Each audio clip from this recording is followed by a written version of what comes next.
ওরে নূর নবীজির আগমনে এ জগৎ হইল উজালা। নবীর প্রেমে দুরূদ পড়ো ওহে মুমিন নিরালা। আল্লাহুম্মা সাল্লি আলা মাওলানা মুহাম্মদ ওয়া আলা আলিহি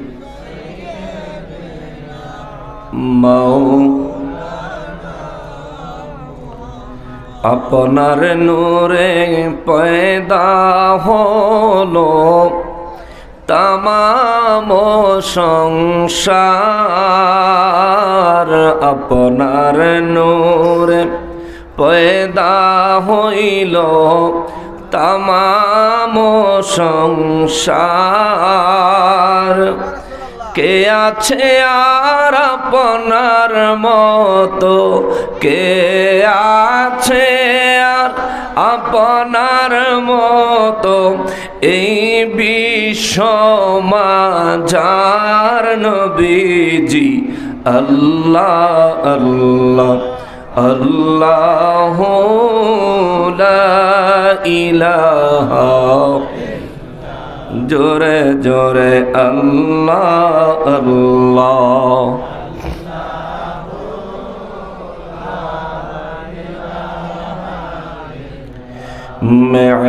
মেরাজেতে গেলেন আপনি বুরাকে সওয়ার। মেরাজেতে গেলেন আপনি বুরাকে সওয়ার। ওরে বিনা পর্দায় লামা খানে, বিনা পর্দায় কানে মাবুদের দিদার নবীজি। আল্লাহ আল্লাহ আল্লাহু লা ইলাহা হো আল্লাহ আল্লাহ।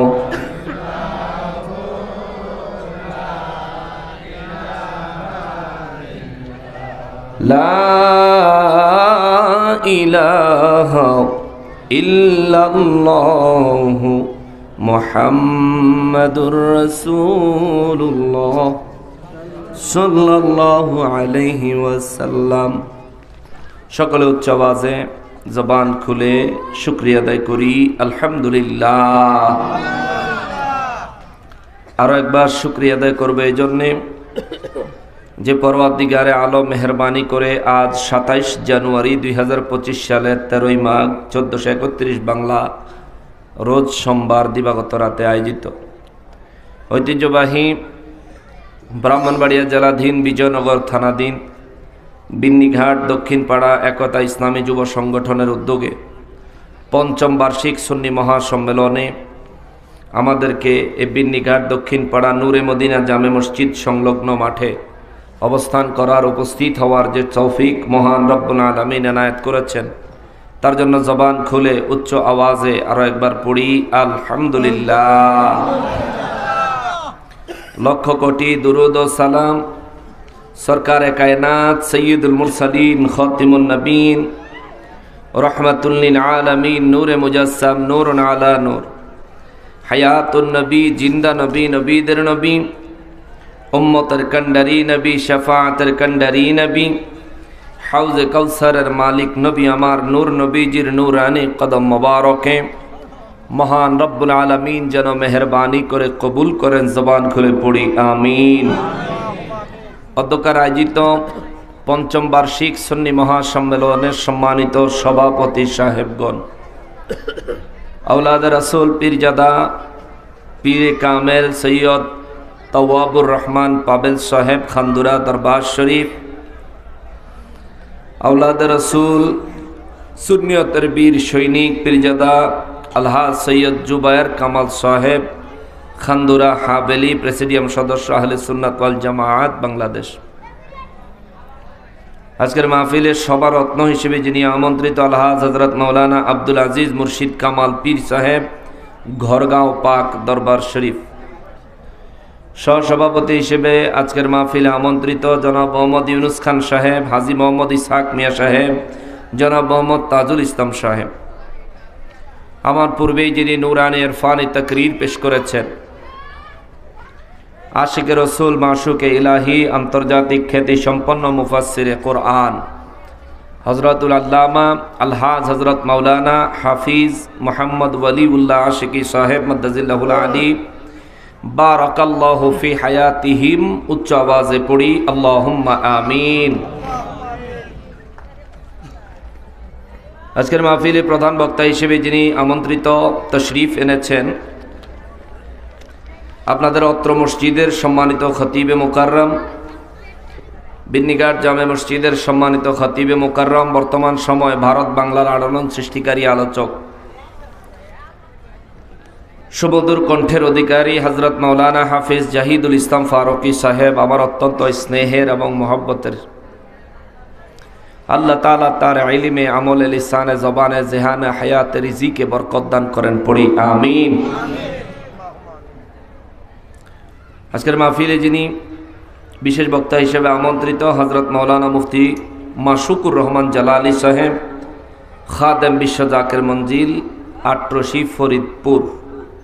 বিশেষ আলোচক হিসেবে তশরিফ এনেছেন মৌলভী আব্দুস সুবহান সাহেব। মাহফিল পরিচালনায় রয়েছেন হাফিজ মোহাম্মদ মাসুদুর রহমান সাহেব, সানি ইমাম, বিদ্যিঘাট জামে মসজিদ। ইমাম সাহেব কো? আচ্ছা আচ্ছা আচ্ছা, খাবার খাইতে আছে। উপস্থিত দিগার উলামায়ে কেরাম, সমাজের মান্যগণ্য ব্যক্তিবর্গ, আমার সম্মুখে উপস্থিত দিনদার, ইমানদার, মুসলমান, মুত্তাকি ভাইরা, পর্দার আড়ালের মা ও বোনেরা, রাস্তাঘাট, দোকানপাট থেকে, দূর দূরান্ত থেকে, পৃথিবীর বিভিন্ন প্রান্ত থেকে, বিভিন্ন সোশ্যাল মিডিয়ার মাধ্যমে এই মুহূর্তে আমাকে যারা দেখছেন, সকলকে উদ্দেশ্য করে সালাম আরজ করে আলোচনায় প্রবেশ করছি। আসসালামু আলাইকুম ওয়া রাহমাতুল্লাহি ওয়া বারাকাতুহু। সম্মানিত হাজিরিন, আমাদের সবার জানা আছে আজকের রাত আল্লাহ এবং তার রাসূল সাল্লাল্লাহু আলাইহি ওয়াসাল্লামের দিদারের রাত। জোরে কন্যা সুবহানাল্লাহ। এটা মনে আছে তো নাকি? আচ্ছা, এই স্টেজে যারা আছেন পিছনে, আব্বা কথা কইেন না, হ্যাঁ বাবা না বালা, আপনি বইলেন এতুটি চেয়ার খালি থাকতে খারাপ হয়েছেন কেড়ে। আমার নানা অলিউল্লাহ আশিকি সাহেবের পরে দিয়েছেন আমারে ভাঙা জিনিস জোড়া লাগাইতে পারে না, নাই আমি তো পারি না। ভাঙা ময়দান জোড়া দিতে পারে না, নাই আমি পারি না। তবুও যেহেতু আইয়াই পড়ছি, অল্প কিছু মানুষ পাইছি, স্টেজে আমরা যারা আছি সবাই একটু আন্তরিক হমু, কেমন, যাতে ডিস্টার্ব না হয়।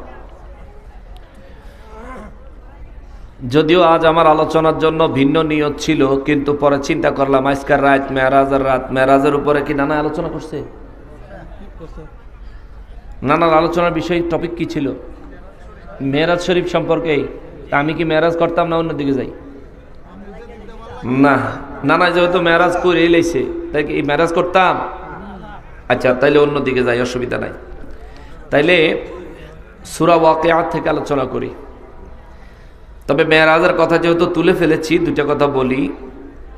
মেরাজের রাত আল্লাহর হইল সবচেয়ে খুশির রাত। জোরে কন্যা সুবহানাল্লাহ। আমরা মানুষ, আমরা তো খুশি হই, খুদ রব্বুল আলামিন নিজের খুশির রাত হচ্ছে মেরাজের রাত। জোরে কন্যা সুবহানাল্লাহ।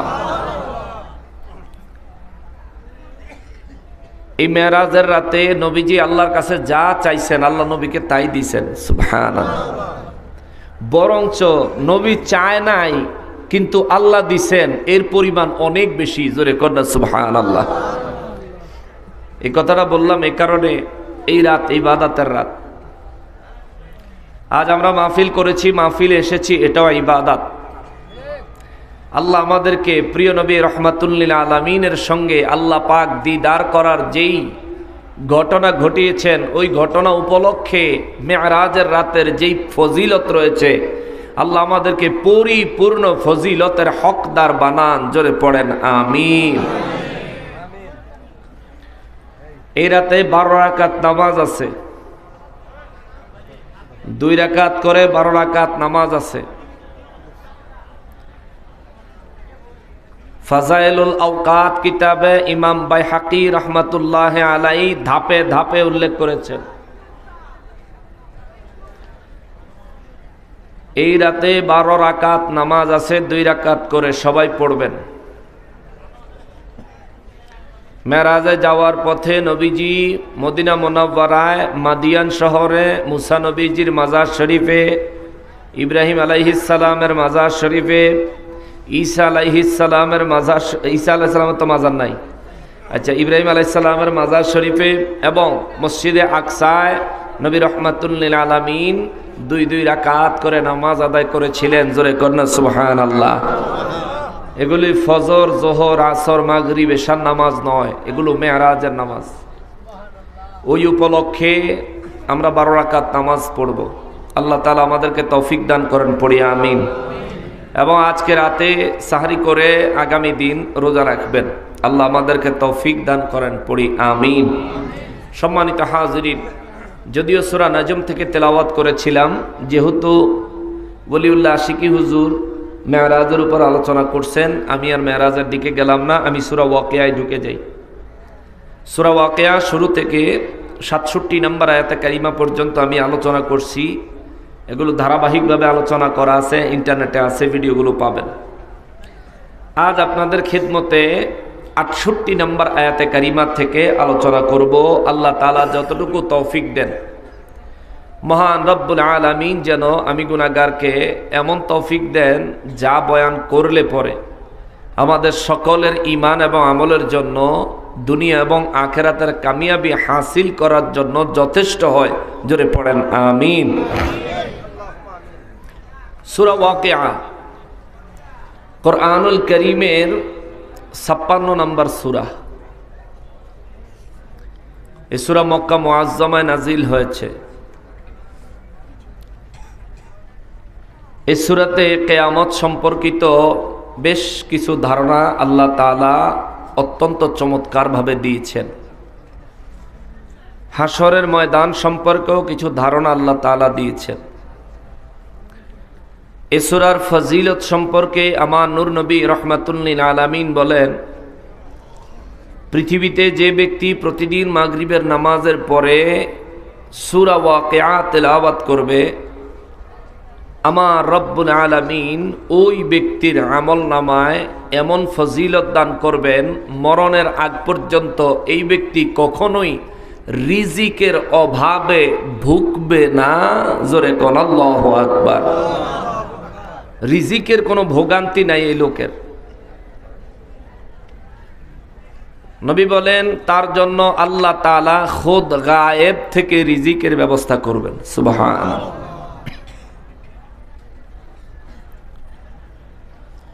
এই সূরার 68 নম্বর আয়াতে কারিমায় মহান রব্বুল আলামিন বলেন,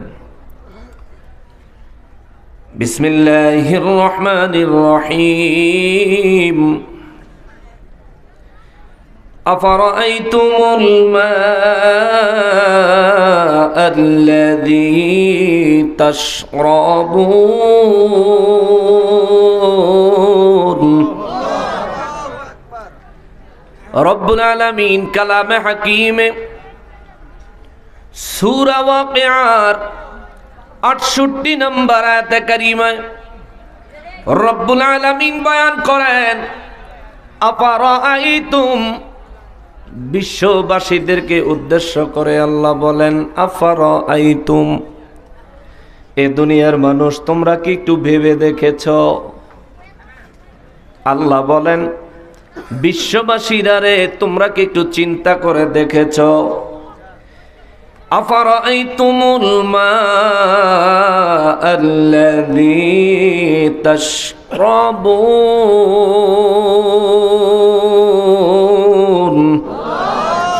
রব্বুল আলামিন বলেন, দুনিয়ায় তোমরা যে পানি পান করো,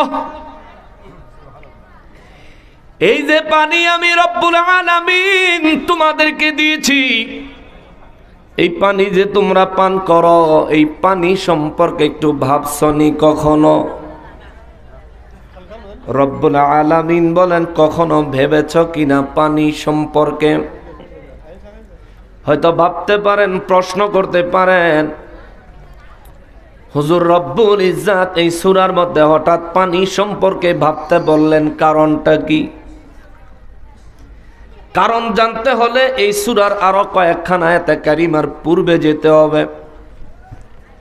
তবে যেহেতু এখান থেকে আলোচনা শুরু করেছি, আমি সংক্ষেপে কিছু কথা টেনে আনি, যাতে করে আপনারা পরবর্তী কথাগুলো সহজে বুঝতে পারেন। রব্বুল আলামিনের হাবিব রহমাতুল লিল আলামিনের দপ্তরে আমার পরওয়ারদিগারে আলম সূরা ওয়াকিয়া নাজিল করলেন। তার একটা উদ্দেশ্য আছে। মক্কার কাফের বেঈমানেরা আমার নবী রহমাতুল লিল আলামিনের কাছে জানতে চাইল, মুহাম্মদ সাল্লাল্লাহু আলাইহি ওয়াসাল্লাম, তুমি যে ইসলামের দাওয়াত দিচ্ছ, এই ইসলামের দাওয়াত কবুল করলে কি লাভ হবে? নবী বলেন, দুনিয়াতে, মরণে, কবরে, হাসরে, মিজানে, পুলসেরাতে আমার রব্বুল ইজ্জাত যারা নাকি ইসলাম কবুল করবে, ইসলাম গ্রহণ করবে, এদেরকে আমার রব্বুল আলামিন এই সমস্ত জায়গাগুলোতে সব ধরনের মুসিবত থেকে রক্ষা করবেন। জোরে বলেন আল্লাহু আকবার। কাফের বেঈমানেরা বলেন, মৌতে আমাদেরকে কি ধরনের সহায়তা করবে তোমার রব? নবী বলেন, আপনি যদি ইসলাম গ্রহণ করেন তাইলে ঈমানের সাথে মউত হবে। কাফেররা বলে, ঈমানের সাথে মউত হলে ফায়দা হবে কি, লাভ হবে কি? নবী বলেন, ঈমানের সাথে মৃত্যু হলে কবরের আযাব থেকে তুমি হেফাজতে থাকবা, কবরের সুয়ালের জবাব আরামসে সুন্দরভাবে নির্ভুলভাবে দিতে পারবা। কাফেররা কয়, কবরের মধ্যে সুয়ালের জবাব দিলে লাভ হবে কি? তারপরে হাসর বললা, হাসর তো বুঝলাম না।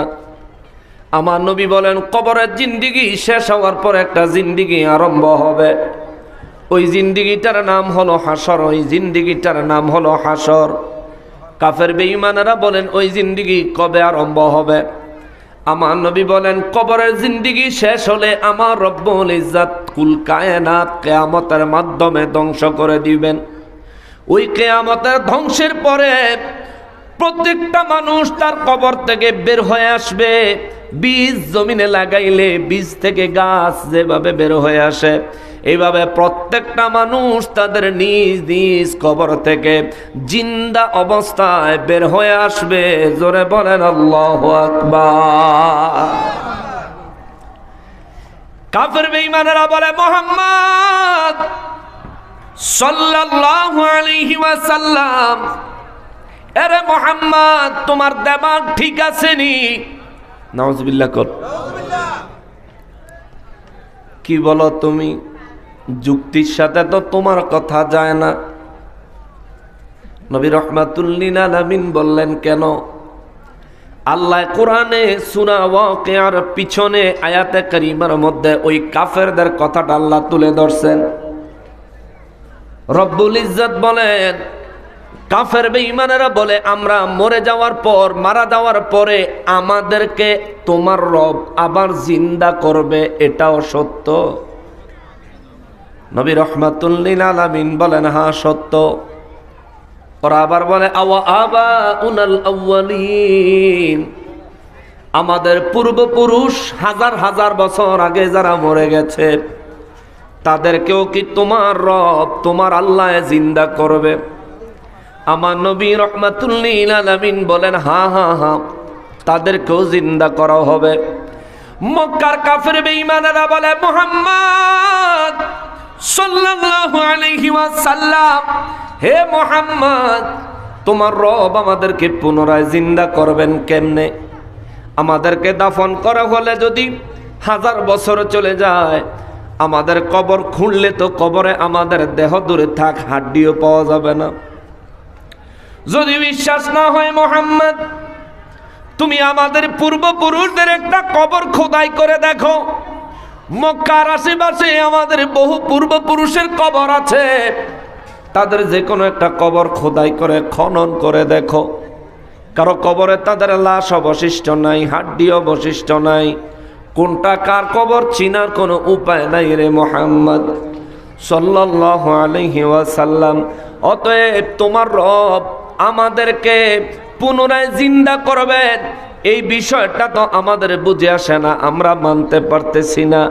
আমার নবী রাহমাতুল লিল আলামিন জবাব দিলেন, এরে মক্কার কাফের বেঈমানেরা রে, তোমরা কি ঈসা নবীর কথা শোনো নাই? সুবহানাল্লাহ, জোরে কর না সুবহানাল্লাহ। এ কাফের বেঈমানেরা, তোমরা কি ঈসা নবীর কথা শোনো নাই? কাফেররা বলে, কি শুনতাম? বলে, আমার নবী রাহমাতুল লিল আলামিন জবাব দেন, ঈসা নবীকে আমার আল্লাহ এমন একটা পাওয়ার দিয়েছিলেন, ঈসা নবী যত পুরনো কবরই হোক না কেন, কবরের পাশে দাঁড়াইয়া যখন বলতেন কুম বিইযনিল্লাহ, দাঁড়িয়ে যাও আল্লাহর নির্দেশে, ঈসা নবী বলতে দেরি হইতো 1000 বছরের পুরনো লাশ, যেই লাশের চিহ্ন কবরের ভিতরে পাওয়া যাবে কি যাবে না সন্দেহ আছে, ওই কবরের ভিতর থেকেও একেবারে তর তাজা জিন্দা জীবন্ত মানুষ হইয়া কবরবাসী দাঁড়ায়া যাইতো। জোরে বলেন আল্লাহু আকবার। আমার নবী রাহমাতুল লিল আলামিন বলেন, ঈসা নবী রব্বুল ইজ্জাতের ডাকে, রব্বুল ইজ্জাতের নামে ঈসা রূহুল্লাহ আলাইহিস সালাম কবরবাসীরে ডাক দিলে কবর থেকে দাঁড়ায়া যাইতো। তাইলে ওই 1000 বছরের পুরনো লাশকে জিন্দা করেছেন আমার যেই রব, তোমাদের পূর্বপুরুষকেও জিন্দা করতে পারেন আমার ওই আল্লাহ। জোরে বলেন সুবহানাল্লাহ। আমাদেরকে পুনরায় কবর থেকে জিন্দা করে বের করবেন কে? জোরে বলেন, আরো জোরে বলেন। আমি কিন্তু বাবা আপনি ঘরে বেশি নাতে রাসূল শোনাইতে পারতাম না, কারণ আমি যদি 2-1 লাইন শোনাই এগুলি সব নকল, কারো না কারো কাছ থেকে শোনা, কারো কাছ থেকে কালেকশন করা। আমার লেখা অল্প কয়টা নাতে রাসূল আছে, তাও আমি ওয়াজের ভিতরে গাই না, মুর্শিদি তো ওয়াজের ভিতরে গাই না। আমি কিছুক্ষণ তাফসীর শোনাবো, যদি ধৈর্য হয় বাবা শুনেন, মনে না চাইলে উঠটা চইলা যায়, অসুবিধা নাই। আজকে মনে চাইলে উঠা চইলা যাইতে পারবেন, কিন্তু যেই দিনের কথাগুলো কোরআন থেকে আপনাদের সামনে উপস্থাপন করব, ওই দিনটা হাসরের দিন। ওই হাসরের ময়দান থেকে পালাইয়া যাওয়ার, বের হয়ে যাওয়ার, ভিন্ন রাস্তায় জান্নাতে চলে যাওয়ার, ফাঁকি দেওয়ার কোনো সুযোগ আছে? কিছু মানুষ আসছিলেন, আমার নানা হুজুরের ভক্ত, ওয়াজ শুনছেন, কলিজা ঠান্ডা করে বাড়ি চলে গেছেন। চিন্তা করছেন বিজয়নগরে কোনোদিন নকশবন্দিরে দেখি নাই, বিজয়নগরে নকশবন্দি হুজুর আসে নাই, কি জানি কি ওয়াজ করবো বা যাই কালকা মানুষের কাছে হন মনে। এরকম চিন্তা করে যারা চলে গেছেন তাদের উপর আমার মনে কোনো দুঃখ নাই, দুঃখ নাই, দুঃখ নাই। তবে একটা কথা জানতে বড় ইচ্ছে করে, আজকের এই পবিত্র রাতে, মেরাজুন নবীর রজনীর রাতে, মেরাজুন নবী সাল্লাল্লাহু আলাইহি ওয়াসাল্লামের মতো এত বরকতময় রাতে, এত সুন্দর একটা কোরআন সুন্নাহর মজলিস, জান্নাতের বাগান ফালায় আপনি বাড়িতে চলে গেলেন। কিয়ামতের ময়দানে যখন আপনি দাঁড়াবেন, সেদিন সেখানে আমিও থাকব, আপনারাও থাকবেন, যারা চলে গেছেন তারাও থাকবে। আপনাদের এলাকায় যারা বাড়িতে বসে রয়েছে, মাহফিলে আসে নাই, যারা দোকানে চা খাইতেছে, আড্ডা দিতেছে, মাহফিলে আসে নাই, এরাও কিন্তু হাসরের ময়দানে দাঁড়ায়া থাকবে। চায়ের দোকান থাকতো না, চা খাওয়ার সুযোগ থাকতো না। আরে ক্ষুধার কথা তো দূরে থাক, নিজের গায়ে যে কাপড় থাকতো না সেই চিন্তা করারও তো সময় পাইতো না। ভয়ে, রব্বুল ইজ্জাতের ভয়ে, সমস্ত হাসরবাসীদের হাহাকার দেখে নিজের আমলনামার চিন্তাই তো নিজে পেরেশান হয়রান হয়ে যাবে। এই জন্য বলি বাবা, আজকের মাহফিলটাতে কিছু সময় মনোযোগ দিয়ে বসেন। রব্বুল ইজ্জাত কিছু আমাদের জন্য হেদায়েতমূলক বাণী নাজিল করেছেন।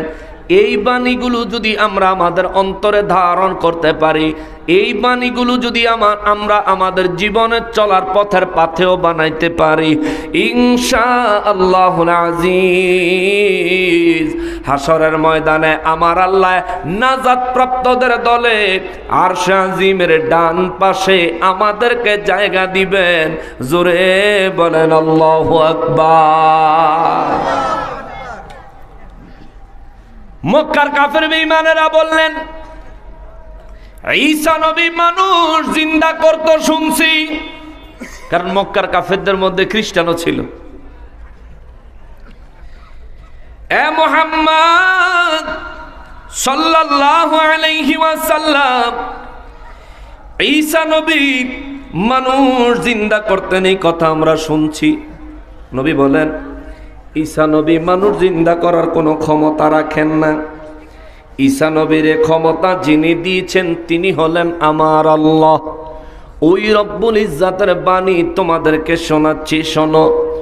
ওই রব্বুল ইজ্জাতের পয়গাম তোমাদেরকে শোনাচ্ছি, শোনো। ইসলাম কবুল করো, দিন কবুল করো। কাফের বেঈমানেরা বলে, আমরা মারা যাওয়ার পরে, কবরে মিশে যাওয়ার পরে তোমার রব আমাদেরকে কেমনে আবার জিন্দা করবে? এই সমাধান কিন্তু এখনো বুঝমতো তোমার কাছ থেকে পাই নাই।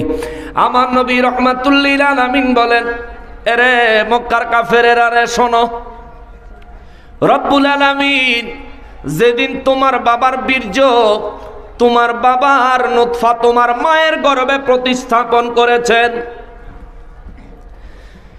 সেই দিন আমার আল্লাহ তোমার মায়ের গর্ভে 40 দিন পর্যন্ত নুতফাকে নুতফাই বানায়া ফালায়া রাখছেন। 40 দিন পরে আল্লাহ তোমার ওই বাবার ওই নুতফাটাকে রক্তের একটা খণ্ড বানাইছেন। আরো 40 দিন পরে আমার আল্লাহ আপনার এই রক্তের পিণ্ডটার একটা গোশতের টুকরা বানাইছেন। আরো 40 দিন পরে ওই গোশতের ভিতরে আমার আল্লাহ হাড্ডি সৃষ্টি করেছেন। জোরে বলেন সুবহানাল্লাহ। নবী বলেন, মানুষের দেহে হাড্ডি আমার রব্বুল ইজ্জাত যখন সৃষ্টি করেছেন, সর্বপ্রথম যেই হাড্ডিটা বানাইছেন এটা একটা বিন্দু সরিষার দানার মতো। সুবহানাল্লাহ। এটা বিন্দু হাড্ডি আমার আল্লাহ বানাইছেন। এই হাড্ডিটা মানুষের মেরুদণ্ডের একেবারে শেষ মাথায়, মেরুদণ্ডের একেবারে শেষ মাথায় ওই বিন্দু হাড্ডিটা আমাদের প্রত্যেকের শরীরে আছে। সুবহানাল্লাহ। নবী বলেন, মানুষ মারা যাওয়ার পরে মুমিনের দেহ খেয়ে ফেলা, ধ্বংস করে ফেলা জমিনের জন্য আমার আল্লাহ হারাম করে দিয়েছেন। সুবহানাল্লাহ। মুমিন কবরের মধ্যেই অক্ষত থাকবে, কিন্তু যারা কাফের, যারা মুনাফিক, এরা কবরের মধ্যে নিজের দেহ ধ্বংস হয়ে যাবে। এই মানুষগুলার দেহের সমস্ত হাড্ডি, সমস্ত গোশত পচে গেলেও নবী বলেন, ওই যে এই মানুষটারে মায়ের গর্ভে আল্লাহ সর্বপ্রথম সরিষার দানার নেই বিন্দু যেই হাড্ডিটা আমার আল্লাহ বানাইছেন, ওই হাড্ডিটা অবশিষ্ট থেকে যাবে। কেননা জমিনের জন্য ওই হাড্ডি খাওয়া আমার আল্লাহ হারাম করেছেন। জাহান্নামের জন্য ওই হাড্ডিকে জ্বালাইয়া বরবাদ করে দেওয়া আমার আল্লাহ হারাম করেছেন।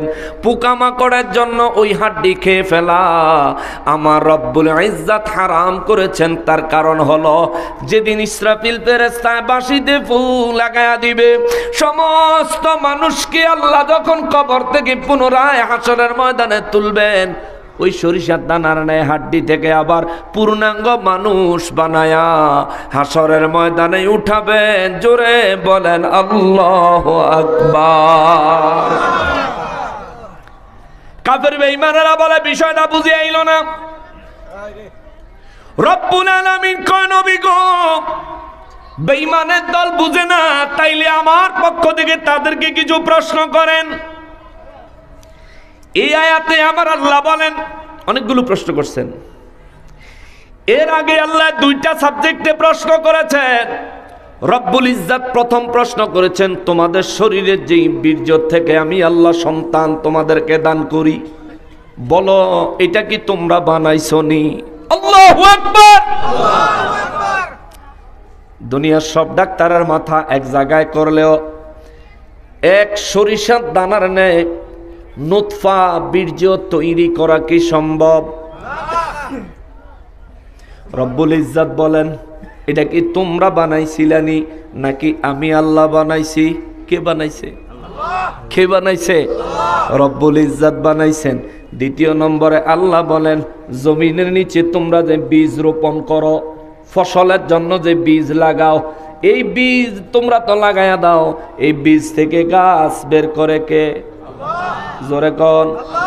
এই বিজয়নগরের মানুষ জীবনে প্রথমবার আইছে, জোরে কন কে? বীজ থেকে গাছ আল্লাহ কয় আমি বের করি, ওই গাছকে শক্তপোক্ত আমি আল্লাহ করি, ওই গাছে তোমাদেরকে রিজিক হিসাবে ফলমূল দান করেন যিনি, তিনি কে? হায় হায় হায়। এই দুই কথা আল্লাহ জিজ্ঞাসা করে কাফেরদেরকে, যে আমি যে আল্লাহ তোমাদেরকে সৃষ্টির জন্য তোমার বাবার দেহ থেকে মায়ের দেহের ভিতরে যেই জিনিসটা নুতফা আমি আল্লাহ দিয়া তোমারে বানাইছি, এই নুতফাটা তুমি বানাও নাই, আমি বানাইছি। আরে তোর তো অস্তিত্বই ছিল না, তোর তো কোনো নাম ঠিকানাই ছিল না, দুনিয়াতে আসবি কি আসবি না দুনিয়ার কারো কাছেই তো তোর আসার খবর ছিল না। তোর বাবা যে দেহে তোরে লইয়া ঘুরছে, তোর বাবারও খবর ছিল না। তোর মা যে তোর গর্বে নিয়ে ঘুরছে, তোর মায়েরও খবর ছিল না তুই দুনিয়াতে জিন্দা আইবি কি আইবি না, ঠিক কিনা?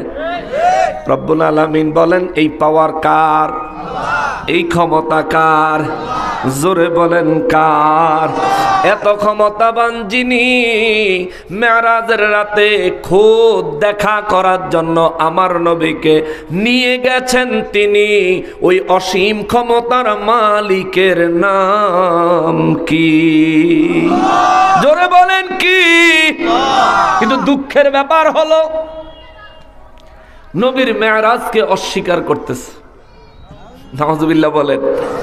এটা বড় দুঃখের ব্যাপার। ওই ফকিন্নির ভূতেরা নবীর মেরাজকে অস্বীকার করতেছে, যে ফকিন্নির ভূতে কোনো অস্তিত্বের নাম নিশানাও ছিল না, অথচ আমার নবীর খাতিরে কুল কায়নাত বানাইলো, গোটা মানব জাতি বানাইলো, আদম জাতি বানাইলো, তার মধ্যে আমাদেরকে দয়া করে সৌভাগ্য দিলেন তার হাবিবুল্লাহর উম্মত হওয়ার।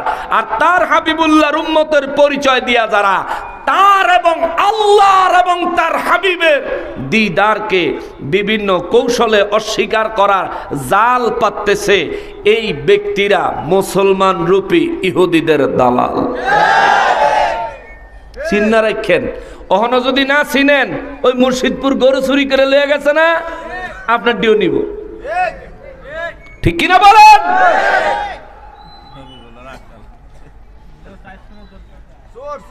ওরে জাতির কাছে প্রমাণ আছে, ওরে জাতির কাছে প্রমাণ আছে, ওহাবিরা গরু চোর। ওরে চোরের গোষ্ঠী চোরের মেলা মিলাইছিল মুর্শিদপুর।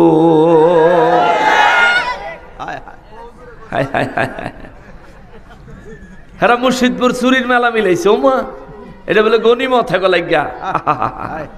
চোরে যদি গনিমত কয়, মানায় না, মানায় না। আল্লাহ তা করে হেদায়েত দেখ, জোরে করা আমিন। এই গরু চোরের দল কয় মেরাজের রাইতে নবীর সাথে নাকি আল্লাহ দেখা হয় নাই। জোরে কর নাউজুবিল্লাহ।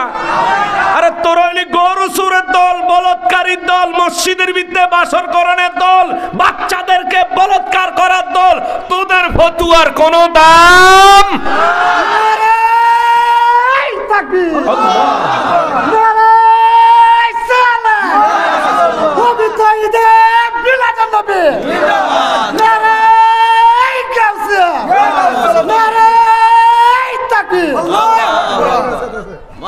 কারবারটা দেখছেন নি?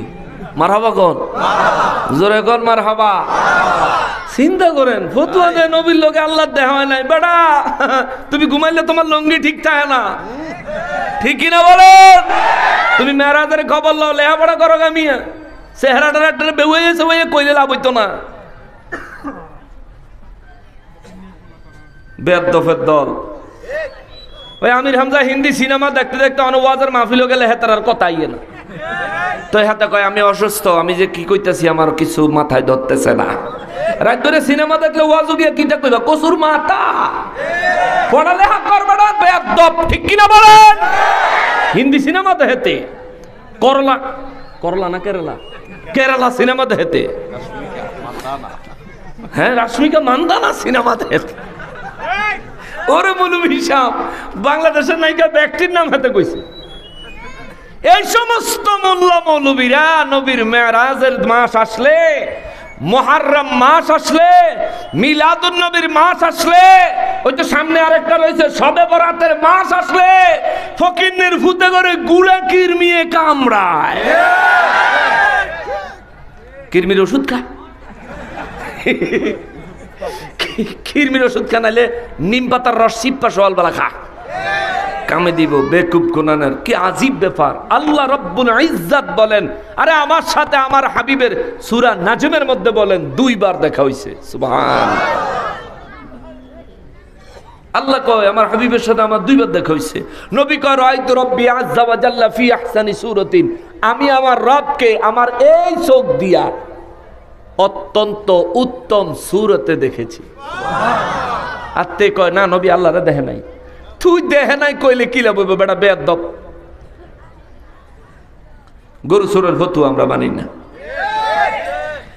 এ মুসলমানেরা রে, আমার পেয়ারা নবীর উম্মতেরা রে, রই রব্বুল আলামিন কয় মানুষ একদিন তো তোর কোনো অস্তিত্বই ছিল না, তোরা তো অস্তিত্ব দিলাম আমি আল্লাহ। মায়ের গর্ভে যখন তুমি 1 ফোঁটা পানি আকারে গিয়েছ, ওই পানিটা কি পাক না না পাক? এরে বেক কলেরা কই রে, ওই পানি না পাক নয়, ওটা পবিত্র পবিত্র পবিত্র। বলবেন হুজুর এই পানি পবিত্র হয় কেমনে? গায়ে লাগলে গোসল ফরজ, হ্যাঁ, কিন্তু গায়ের ভিতরে থাকলে কি গোসল ফরজ? কথা কেন? দেহের ভিতরে আপনার আমার প্রত্যেক প্রাপ্তবয়স্ক পুরুষের দেহের ভিতরে নুতফা আছে না নাই? জোরে বলেন আছে না নাই? এখন কি আমরা পবিত্র না অপবিত্র? পবিত্র। তার মানে এটা ভিতরে থাকলে পবিত্র, এটা যখন বাইরে বের হয় অপবিত্র। প্রস্রাব দেহের ভিতরে থাকলে পবিত্র, প্রস্রাব দেহের বাইরে বের হইলে অপবিত্র। পায়খানা দেহের ভিতরে থাকলে পবিত্র, দেহের থেকে বাইরে গেলে অপবিত্র। তাহলে বাহিরের সাথে সম্পর্ক কি? দুনিয়ার আলো বাতাস যেটাতে লাগছে এটা অপবিত্র, কিন্তু মায়ের গর্ভে যখন সন্তানের জন্য নুতফা আল্লাহ তাআলা সংরক্ষণ করেন, বাবার দেহ থেকে মায়ের দেহে যখন ট্রান্সফার হয়, দুনিয়ার আলো বাতাস লাগে? কথা বলেন লাগে? তাইলে ওই সময় যেটুকু দিয়া আল্লাহ আমাদেরকে বানাইছেন অবশ্যই এটা পবিত্র টুকু দিয়াই বানাইছেন। জোরে কোন আল্লাহু আকবার। আশরাফুল মাখলুকাত আল্লাহ নাফাক দিয়া বানাইতো, এত ঠেকা লাগছে কা আল্লাহ? আল্লাহ বুঝাইয়া দিলেন তোরে যেটুকু দিয়া বানাইছি এটুক পবিত্র লাগছি, বাকিটুক অপবিত্র হয়ে গেছে। এই অপবিত্রের ভিতর থেকে তোরে পবিত্র কইরা আমি আল্লাহ হেফাজত করেছি। তোরে আমি আল্লাহ অস্তিত্বহীন থেকে অস্তিত্ব দিয়েছি। আমি যে আল্লাহ তোরে অস্তিত্বহীন থেকে অস্তিত্ব দিতে পেরেছি, নিশ্চয় আমি সেই রব যিনি তুই ধ্বংস হয়ে যাওয়ার পরেও আবার তোকে বানায়া হাসরের ময়দানে হাজির করতে পারবো। ঠিক কিনা বলে? এই পাওয়ার এই ক্ষমতা কার? আল্লাহর। এটা মানতেই হবে।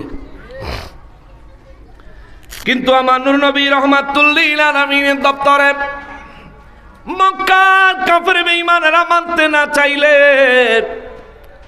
আমার রব্বুল ইজ্জত তাদেরকে বলেন, জমিনে মাটির নিচে যে বীজ লাগাও, বীজ ফুটাইয়া অঙ্কুরিত করে কে? আল্লাহ। এই অঙ্কুরিত করা গাছকে শক্তপোক্ত করেন কে? এটার মধ্যে ফল ফসল আমাদের জন্য রিজিক দান করেন কে? এরপরে রব্বুল ইজ্জত বলেন, রে দুনিয়াবাসীরা রে, ও দুনিয়াবাসীরা, কেমনে তোমরা তো নাফরমান হও? জমিনের ফসলের কথা বলার পরে 3 নম্বরে আল্লাহ বলেন আফারাআইতুমুল মা'আল্লাযী তাশরাবুন।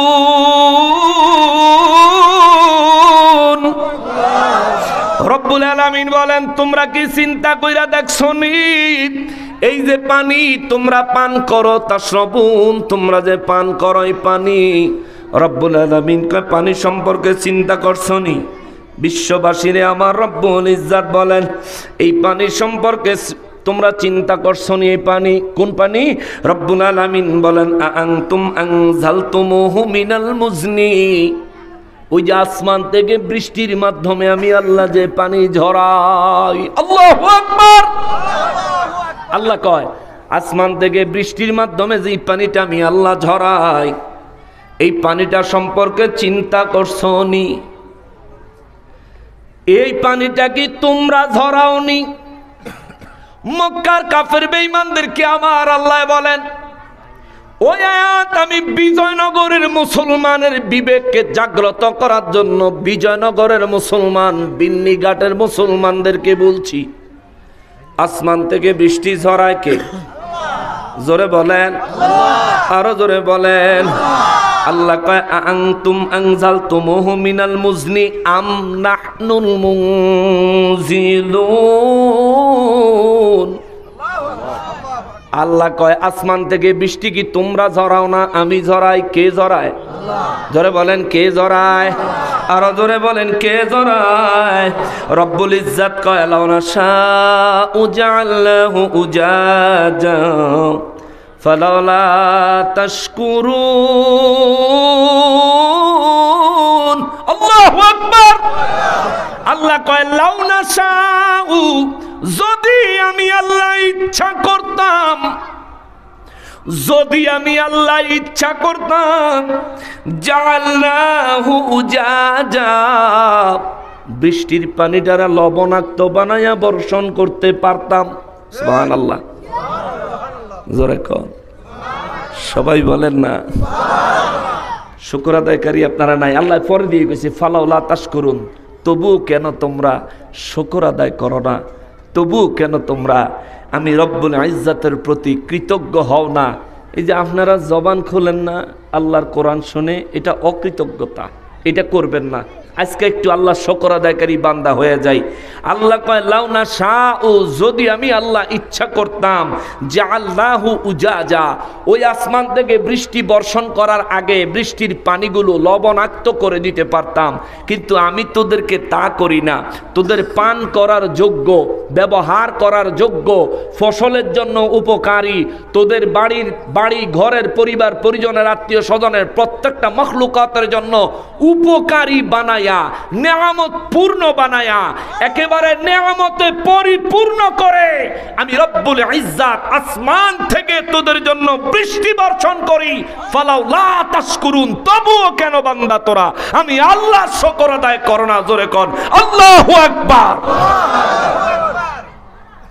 বৃষ্টি বন্ধ হয়ে গেলে আমাদের অবস্থা খারাপ হয়ে যায়, ঠিক না বাবা? সারা দেশে হাহাকার তৈরি হয়ে যায়, গরমে দেশের অবস্থা খারাপ হয়ে যায়, কিন্তু ওই বৃষ্টির মালিক কে? ওই বৃষ্টি দান করেন কে?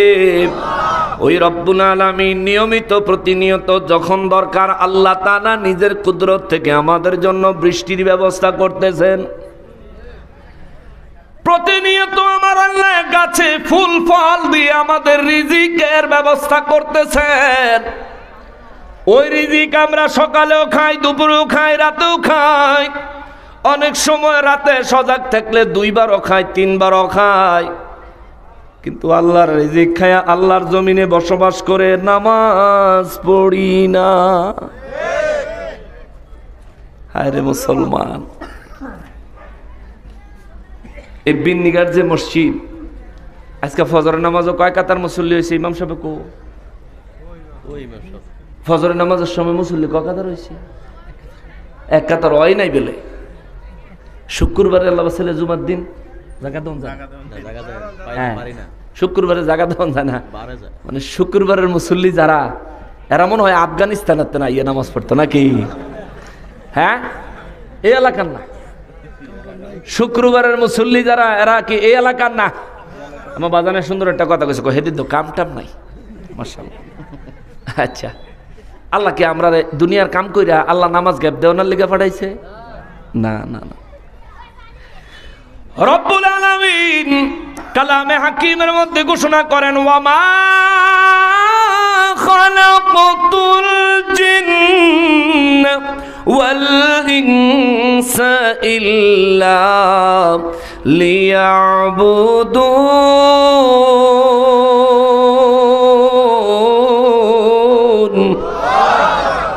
আল্লাহ কয় আমি মানুষ আর জিন জাতি পাঠাইছি আমার ইবাদত করবে। সুবহানাল্লাহ। আমাদের কাজ কি? কার ইবাদত করব? আমাদের কাম হইল শুধু আল্লাহর ইবাদত করব।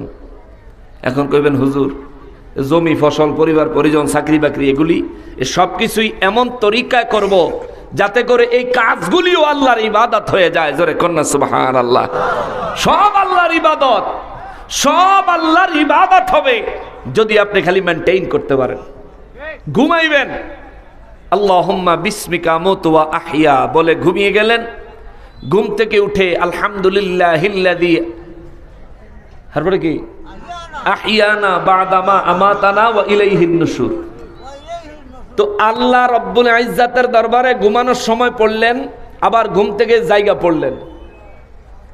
এই দুই দোয়া পড়ার কারণে পুরো ঘুমটাই ইবাদতে গণ্য হবে। সুবহানাল্লাহ। আমার আলহামদুলিল্লাহিল্লাযীর পরে তো বাথরুমের দোয়া আর ঘুমের দোয়া এর পরে পার্থক্য।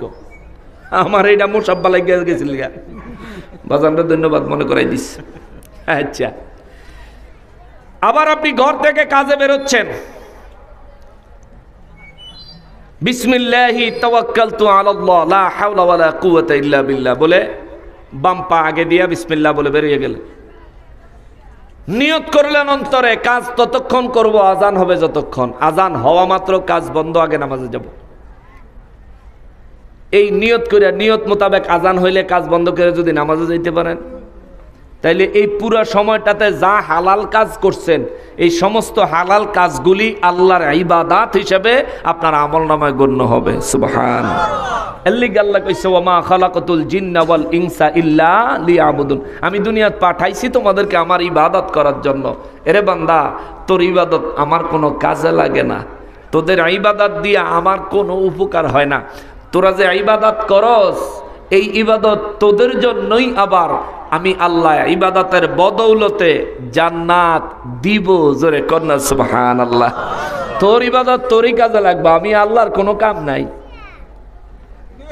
আমাদের ইবাদতের কি রবের কোনো প্রয়োজন আছে? আমাদের ইবাদতের জন্য রব কি ঠেকা? ঠেকা না। আমাগো ইবাদতের লেগে আল্লাহ ঠেকা কি লিগইব?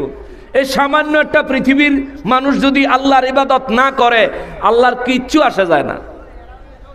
কেননা আল্লাহ পাকের লক্ষ লক্ষ কোটি কোটি জগৎগুলোর মধ্য থেকে আউলিয়া কেরামরা মাঝে মধ্যে বলে থাকেন ৮০,০০০ আলম। এক একটা আলমের মধ্যে জগৎ আর জগৎ, জগৎ আর জগৎ, জগৎ আর জগৎ। এই ৮০,০০০ আলমের ভিতরে কোটি কোটি জগতে আল্লাহর ১৮,০০০ রকমের মখলুকাত আছে। এই দুনিয়ার প্রত্যেকটা মানুষ যদি আল্লাহর ইবাদত ছেড়ে দেয়, আল্লাহর ইবাদত করার জন্য আল্লাহর সৃষ্টির কোনো অভাব হবে না। কথা বলেন ঠিক কিনা? আল্লাহর ইবাদত আমরা যদি ছেড়ে দেই লোকসান হবে আমাদের, ক্ষতি হবে আমাদের। যদি ইবাদতে মগ্ন হই বেনিফিট হবে আমার, ঈমানের সাথে মৃত্যু, কবরে নাজাত, হাসরে আল্লাহর আরশ আজিমের ডান পাশে জায়গা। জোরে কন্যা সুবহানাল্লাহ। এ মুসলমানের আরে, আমার পেয়ারা নবীর উম্মতের আরে, রব্বুল ইজ্জত বলেন লাউ নাশাউ লাজালনাহু উজাজা। আমি রব্বুল আলামিন যদি ইচ্ছা করতাম ওই বৃষ্টির পানিগুলো লবণাক্ত বানায়া জমিনে বর্ষণ করতে পারতাম। আল্লাহ কয় ফালাউলা তাশকুরুন, তবুও তোমরা শুকরিয়া আদায় করো না। আমি আল্লাহ তো লবণাক্ত বানায়া দুনিয়ায় এই পানি বৃষ্টি বর্ষণ করি না, তবু কেন তোমরা শুকরিয়া আদায় করো না, শুকরিয়া আদায় করো না, শুকরিয়া আদায় করো না? আমার রব্বুল ইজ্জত তারপরে বলেন, 3 নাম্বার উপমা আল্লাহ দিয়ে দিলেন, 4 নাম্বার উপমা দিচ্ছেন আল্লাহ বলেন, আফারাইতুমুন নারাল্লাতী তুরুন। আল্লাহ কয় আফারাইতুম, তোমরা চিন্তা কইরা দেখছনি, আন্নার আগুন সম্পর্কে, আগুন সম্পর্কে তোমরা চিন্তা করছনি? রব্বুল আলামিন বলেন আল্লাতী তুরুন, যে আগুন তোমরা জ্বালাও, এই আগুন সম্পর্কে চিন্তা করে দেখছনি? আগুন জ্বালায়া তোমরা খানা রান্না করো, খানা তৈয়ার করো, খাবার তৈয়ার করো, আবার এই আগুন তোমার ঘরে লাগলে সব শেষ হইয়া যায়, এই আগুন তোমার ব্যবসা প্রতিষ্ঠানে লাগলে সব শেষ হইয়া যায়। যতক্ষণ আগুনকে নিয়ন্ত্রণ করার মতন ক্ষমতা আমি আল্লাহ তোমারে দেই, ততক্ষণে আগুন থেকে তোমার উপকার মিলে কোনো ক্ষতি হয় না। যখন তোমার নিয়ন্ত্রণের একটু বাইরে এই আগুন চলে যায়, আমি আল্লাহ নিয়ন্ত্রণের বাইরে বের করে দেই, তখন এই আগুন সব জ্বালায়া বরবাদ করে দেয়, শেষ করে দেয়। আবার সব জ্বালাইতে জ্বালাইতে যেখানে গিয়া আগুনটা থামে, বন্ধ হয়, ওই জায়গাতেও আগুনকে নিয়ন্ত্রণ করেনেওয়ালা দুনিয়ার কোনো মানুষ নয়, আগুনকে নিয়ন্ত্রণ করেন কে? আরো জোরে বলেন না কে? আমার রব্বুল ইজ্জত বলেন, ওই আগুনকে আমি আল্লাহ নিয়ন্ত্রণ করি। এ মানুষ, তুমি কি চিন্তা করো না? তুমি কেন ভেবে দেখো না? মানুষ, যে আগুন তুমি জ্বালিয়েছো ভাত রান্না করার জন্য, খাবার রান্না করার জন্য, আমি রব্বুল আলামিন যদি ইচ্ছা করি এই আগুন তোমাকে জ্বালিয়ে ছাই করে দিতে পারে, ঠিক কিনা বলে? রান্না করতে গেলে গ্যাসের বোতল ব্লাস্ট হয় না? হয় না? হয় না? রান্না করার আগুনে পুরা ঘরের মানুষ, পরিবারের লোক জ্বলে মরে যায় কি যায় না? গাড়ির মধ্যে আগুন লাগা গাড়ির ভিতরে মানুষ মরে কি মরে না? অথচ বাড়িতে যদি আগুন না থাকে, আপনি পৃথিবীর যে কোনো জায়গায় যাবেন, পৃথিবীর যে কোনো জায়গায় যাবেন, আপনার সাথে আগুন না থাকলে, পানি না থাকলে বাঁচতে পারবেন না একদিনও। যদি আগুন থাকে, যদি পানি থাকে, তাইলে মাসের পর মাস বাঁচতে পারবেন। যেই জায়গায় কোনো মানুষ নাই, যেই জায়গায় কোনো পশু নাই, যেই জায়গায় কোনো মানব সমাজ নাই, মানুষ নাই, মানুষ নাই, ওই জায়গাতেও আপনার কাছে যদি খাওয়ার মতো ভালো পানি থাকে, আর আপনার কাছে ব্যবহার করার মতন যদি আগুন থাকে, মাসের পর মাস ওই জায়গায় বসবাস করতে পারবেন, থাকতে পারবেন। কিন্তু আগুন নাই, পানি নাই, আগুন নাই, খাওয়ার যোগ্য পানি নাই, আপনার ওই জায়গায় একদিনও বেঁচে থাকা সম্ভব হবে না, হবে না, হবে না, হবে না। পানি যদি, আমার রব্বুল ইজ্জত আমাদের জন্য খাবার জন্য কত আরাম করে দিছে না হারে, মানুষ চিন্তা করে না রে। এই পানি কত সুন্দর করে বোতলে ঢুকাইলো, টাকা দিয়া কিনলাম, খাই, পিপাসা মিটাই, শরীরের প্রয়োজন মিটাই। এই পানিরে আমার আল্লাহ যদি সাগর থেকে একটু বাসায়া দেয়, যা বাংলাদেশটারে একটু বাসায়া দেয়, বন্যা শুরু হয়ে যায় ফেনী দিয়া, বন্যা শুরু হয়ে যায় সুনামগঞ্জে দিয়া, বন্যা শুরু হয়ে যায় সিলেট দিয়া, বন্যা শুরু হয়ে যায় বাংলাদেশের বিভিন্ন এলাকা দিয়া, বিভিন্ন জায়গা দিয়া। আর এই বন্যা পানির ধ্বংসাত্মক কাজ, পানির ধ্বংসাত্মক আক্রমণাত্মক রূপ যদি দেখতে চান আমার যুবক ভাইয়েরা, ইউটিউব ফেসবুকের মধ্যে তোমরা লেখবা সুনামি, গুগলের মধ্যে সুনামি লেখা সার্চ দিবা, জাপানের বিভিন্ন ভিডিও আসে। মাঝে মধ্যে আমি দেখি আমার রবের কত কুদরত, আমার রবের কত দয়া। কক্সবাজারে সুগন্ধা বিচে, কক্সবাজারে ইনানি বিচে কত বড় বড় ঢেউ এসে আছড়ে পড়ে। যদি একটু মাঝখানে সাঁতার কেটে যান, ঢেউ আপনার এমন জোরে বাড়ি দিব, বাড়ি চোটে জিন্দিগি তামা তামা হয়ে যাবে, আপনার মৌত হয়ে যাইতে পারে, খুঁজেও পাওয়া না যাইতে পারে। কিন্তু এত বড় ঢেউটারে সাগরের কিনারে আসলে থাইমা যায়, কার নির্দেশে? আরো জোরে বলেন, কার নির্দেশে? ওই একটা ঢেউ যদি কক্সবাজার সুগন্ধা বিচে না থামে, এই ঢেউটা যদি চলতেই থাকে চলতেই থাকে চলতেই থাকে, সারা বাংলাদেশ তলায়া যাবে, সারা বাংলাদেশ ডুবে যাবে, এমনকি ভারতও ডুবে যেতে পারে, এমনকি চীনও ডুবে যেতে পারে, এমনকি গোটা পৃথিবীও আমার আল্লাহ এই পানির নিচে ডুবাইয়া শেষ করে দিতে পারে কি পারে না? জোরে বলেন, পারে কি পারে না? এই জন্য তো আল্লাহ কয় পানি নিয়ে চিন্তা কর। নূহ নবীর জামানায় আমার আল্লাহ নূহ নবীর বদদুয়ায়, নূহ নবী বদদুয়া দিছে, আল্লাহ বেদ্দপ এই মানুষ এটি কথা শুনে না, ইসলাম গ্রহণ করে না, কত মৌজুজা দেখাই তাও মানে না, দেন আল্লাহ এটি ধ্বংস করে দেন, এটি আর পারতাম না। আল্লাহ কয়, নূহ এই তোমার অনুসারী কয়জন হয়েছে, উম্মত কয়জন হয়েছে? আল্লাহ 80 জন। একজন নবীর অনুসারী কয়জন? 80 জন। আর আমাদের দেশে লাখ লাখ মানুষ দেখলে গাড়ি ভাড়া করে যাইছিল, ঠিক কিনা বলেন? যাই হেন যাই, বিরাট বড় হুজুর আইব, নবীরে কাউবয় কইব,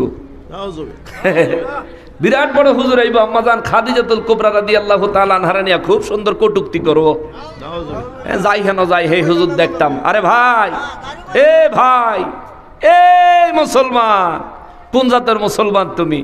নিজেরে যেই নবীর উম্মত দাবি করে পরিচয় দাও, ওই নবীর ইজ্জতে আঘাত দিয়া যারা কথা কয় তাদের সমাবেশে তুমি যে দাঁড়াও, আল্লাহর কাছে হিসাব দিবি কি?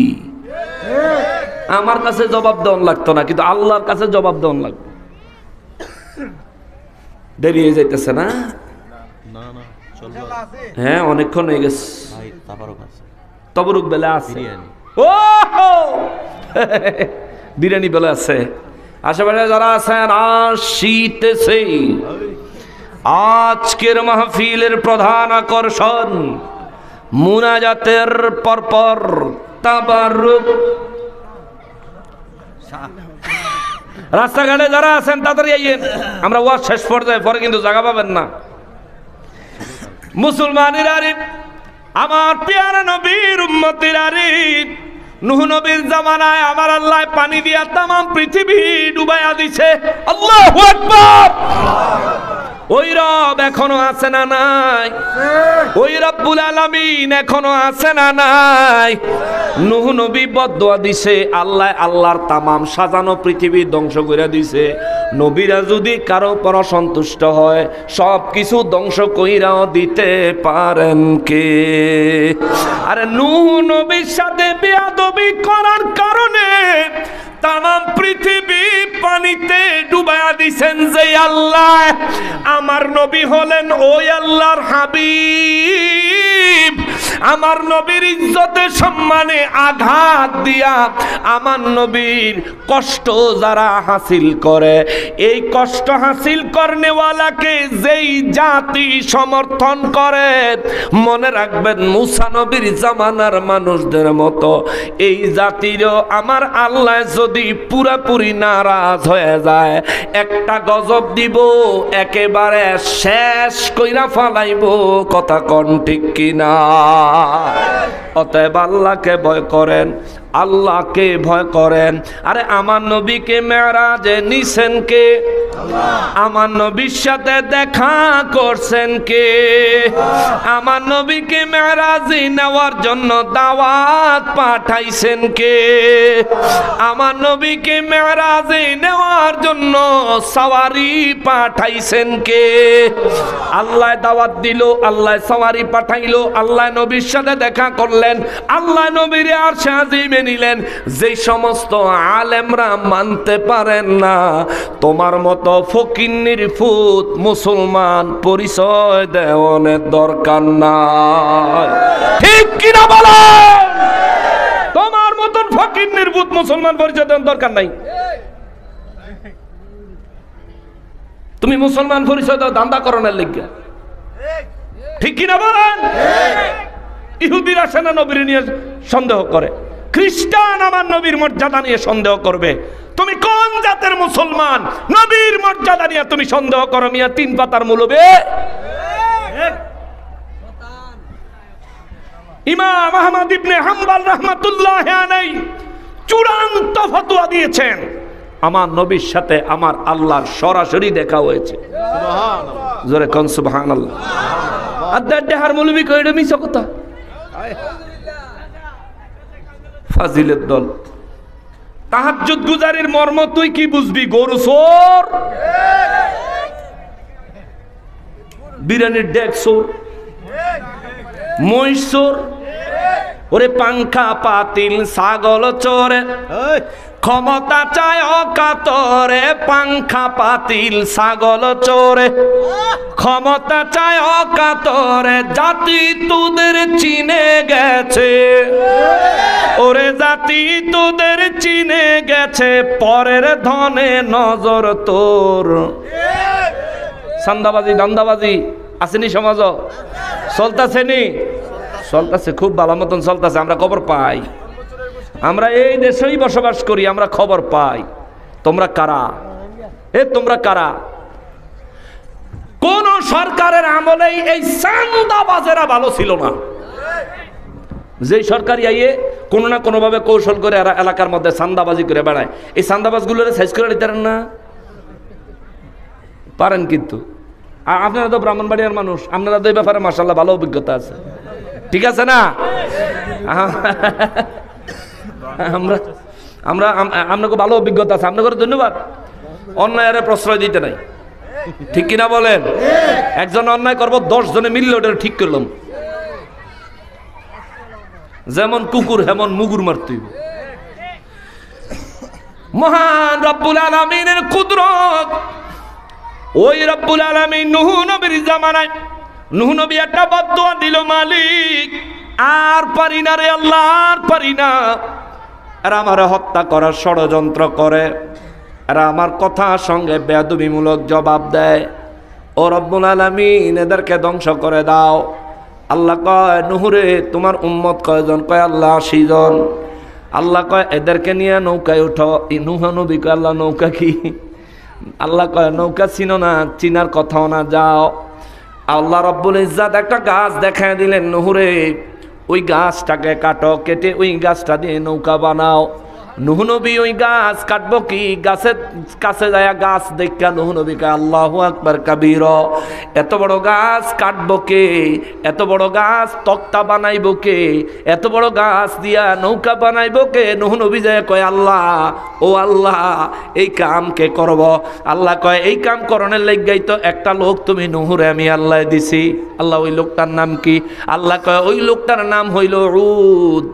জোরে কোন সুবহানাল্লাহ। উদ একটা লোক, উদ। আল্লাহ কয় উদের কও। নূহ নবী যায় উদের খবর দিছে, উদে দিকে আয়। উদে আয়া কয় নূহ নবী কি খবর? কয় ওই যে দ্বীপের মাঝখানে একটা বড় গাছ দেখনি? কয় দেখি। ওই গাছটা কাটতে আমার আইনা দেওয়ান লাগবো। সুবহানাল্লাহ। উদে কয় একটা আনলেই সারবো না, আরো লাগবো। সুবহানাল্লাহ। জোরে কোন না সুবহানাল্লাহ। নূহ নবী কয় ওই যে এই একটা আনলেই সারবো। কয় শুধু আইনা দিলে হইব না, তক্তা করে দেওয়ান লাগবো। কয় তক্তাও করে দেওয়ান লাগবো। সুবহানাল্লাহ। কয় তক্তা মানে কাঠের খণ্ড আর কি। নূহ নবী কয় গাছ আইনা তক্তা বানায় দেওয়া লাগবো। উদয় কয় আচ্ছা অসুবিধা নাই, তাইলে আপনার লগে একটা কন্টাক্টে যাইতে হইব। আমার কি কন্টাক্ট? আমারে আপনি এই গাছটারে কাটটা কুটটা না সব রেডি করে দিলে আপনি আমার একবেলা নাস্তা খাওয়াইবেন। সুবহানাল্লাহ। নাস্তা খাওয়াইবেন। নূহ নবী কয় নাস্তা হয়তো খাইবি, আর কি অসুবিধা নাই। আগে হুন্নালন কি নাস্তা খাইতাম? কি খাইবি? কয় আমি যদি আধা ফ্যাট বইরা, পুরা ফ্যাট না আধা ফ্যাট বইরা যদি নাস্তা খাই তবু আমার 12,000 রুটি লাগে। জোরে কোন সুবহানাল্লাহ। নূহ নবী কয় ডাহাইতের করে ডাহাইতে কয় কি রে? কয়টা? 12,000। কলকে তরকারি লাগবে না? কম তরকারি ছাড়ি খামু কেমনে? 12,000 রুটি লাগবে তোর, কাহা যা অসুবিধা নাই, তোর 12,000 রুটি দিমু। উদে কয় কামলালন রুটি বানান শুরু করেন, আমি গাছ লই আইতাছি। সুবহানাল্লাহ। নূহ নবী কয় গাছ লই আইতাছি মানে কত বড় গাছ, এটা আনতে তো 2-3 মাস টাইম লাগতো না। কয় যাইতাছি আর আইতাছি, আপনি রুটি বানান। সুবহানাল্লাহ। কর এই পাগলাই দ্বীপের মাঝখানে যায়া ওই মোটা গাছটারে মুলার মতো টান দিয়া উড়াই লাইছে। আল্লাহু আকবার।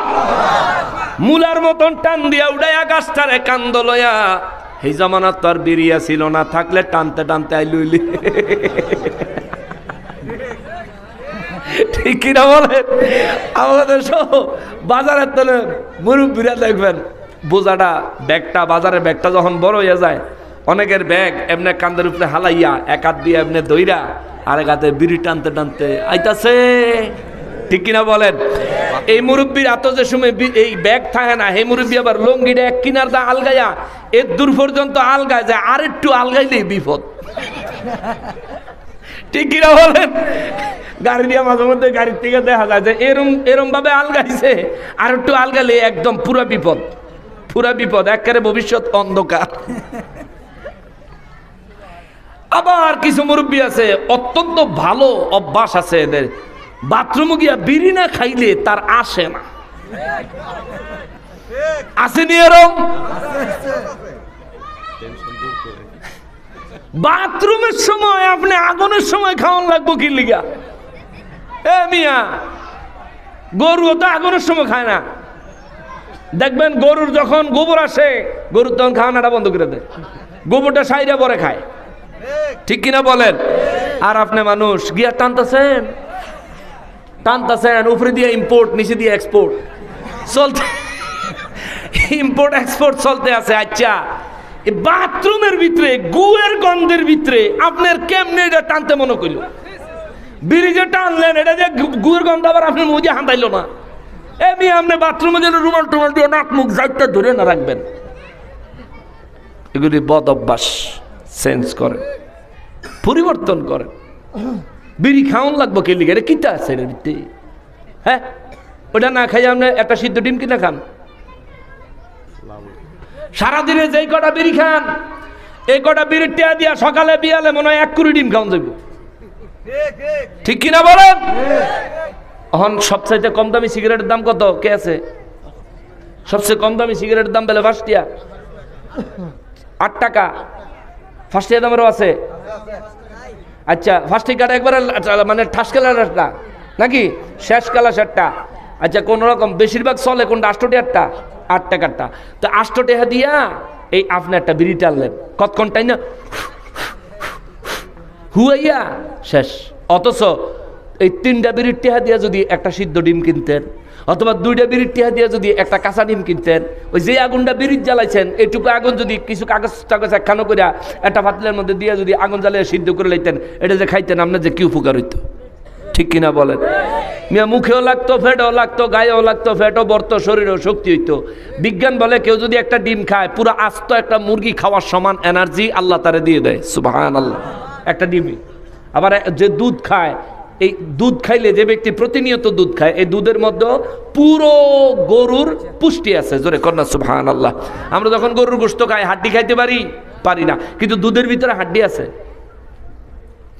রক্ত, মাংস, হাড্ডি, এই 3 জিনিস গোলে দুধ হয়। সুবহানাল্লাহ কোন? এই 3টা জিনিসকে শরীর থেকে একটা হরমোন বের হয়। ওই হরমোনটা একটা কেমিক্যাল টাইপের আর কি, শরীর থেকে বের হয় গরুর বা মানুষের মা বোনেরা যারা বাচ্চাদেরকে দুধ পান করায়, ওই মা বোনদেরও এই শরীরের থেকে একটা হরমোন বের হয়ে এই জায়গাতে যখন আসে, হাড্ডি গলে, মাংস গলে, রক্ত গলে দুধের রূপ ধারণ করে। জোরে কন্যা সুবহানাল্লাহ। উদের কথা কইতে লইছিলাম, অনেক দেরি হয়ে গেছে।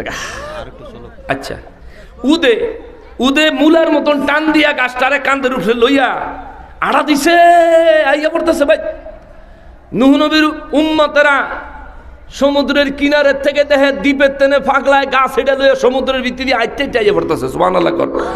ওরে দৌড়ে আইছে হুজুর, দানব আইতাছে, দানব।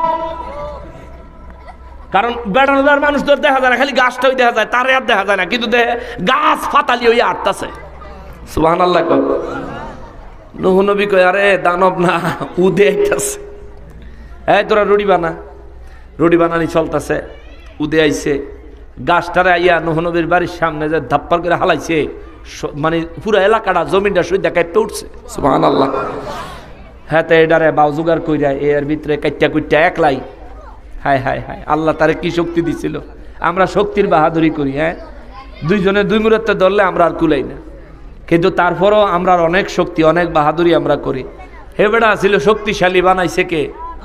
জোরে কন কে? এই বেড়ায় আইয়া গাছ গোছ কাইটা কুইটা সাইরা নূহ নবীর ঘরও আইসা আত্মুখ দুইয়াটি আইয়া কয় দেন আমার বেশি খিদা লাগছে, নাস্তা দেন। নূহ নবী কয় আচ্ছা, আত্মুখ দুইয়ায়? কয় দুইয়াইছি। কয় বইছে, দেরে রুটি দেরে। একটা প্লেটে করে 3টা রুটি এনে দিস। সুবহানাল্লাহ কর। কয়টা? 3টা রুটি এনে দিস। তো সাইয়া রইছে। তো নূহ নবী কয় সাইয়া রইছত করে? কয় আর কো। আইতাছে, তুই খাস না? আইতাছে। কয় 3টা দিয়ে আমার দাঁতে চিপা তুই আটকে থাকবো, এটি তো পেট পর্যন্ত যাইতো না। নূহ নবী আর বেড়া খাস না, ওই যে তরকারি দিছি তুই শুরু কর, আইতাছে। তো যত লাগবো তত দেওয়া যাইব ইনশাআল্লাহ। কয় ঠিক আছে। রুটি লইছে, সিরা তরকারি লাগাইছে, মুহ দিব। নূহ নবীকে থাম। কি খাইতাম না? কয় খাইবি। কত থামাইলেন কেরে? কয় খাওয়ার আগে বলো বিসমিল্লাহ। সুবহানাল্লাহ। কয়টা কইলে কি হইব? কয় এটা আমার আল্লাহর নামে কইয়া তুই খা। কয় অসুবিধা নাই, আমি খাওয়ানোর মানুষ, খাইমু। বিসমিল্লাহ কইয়া খাইছি।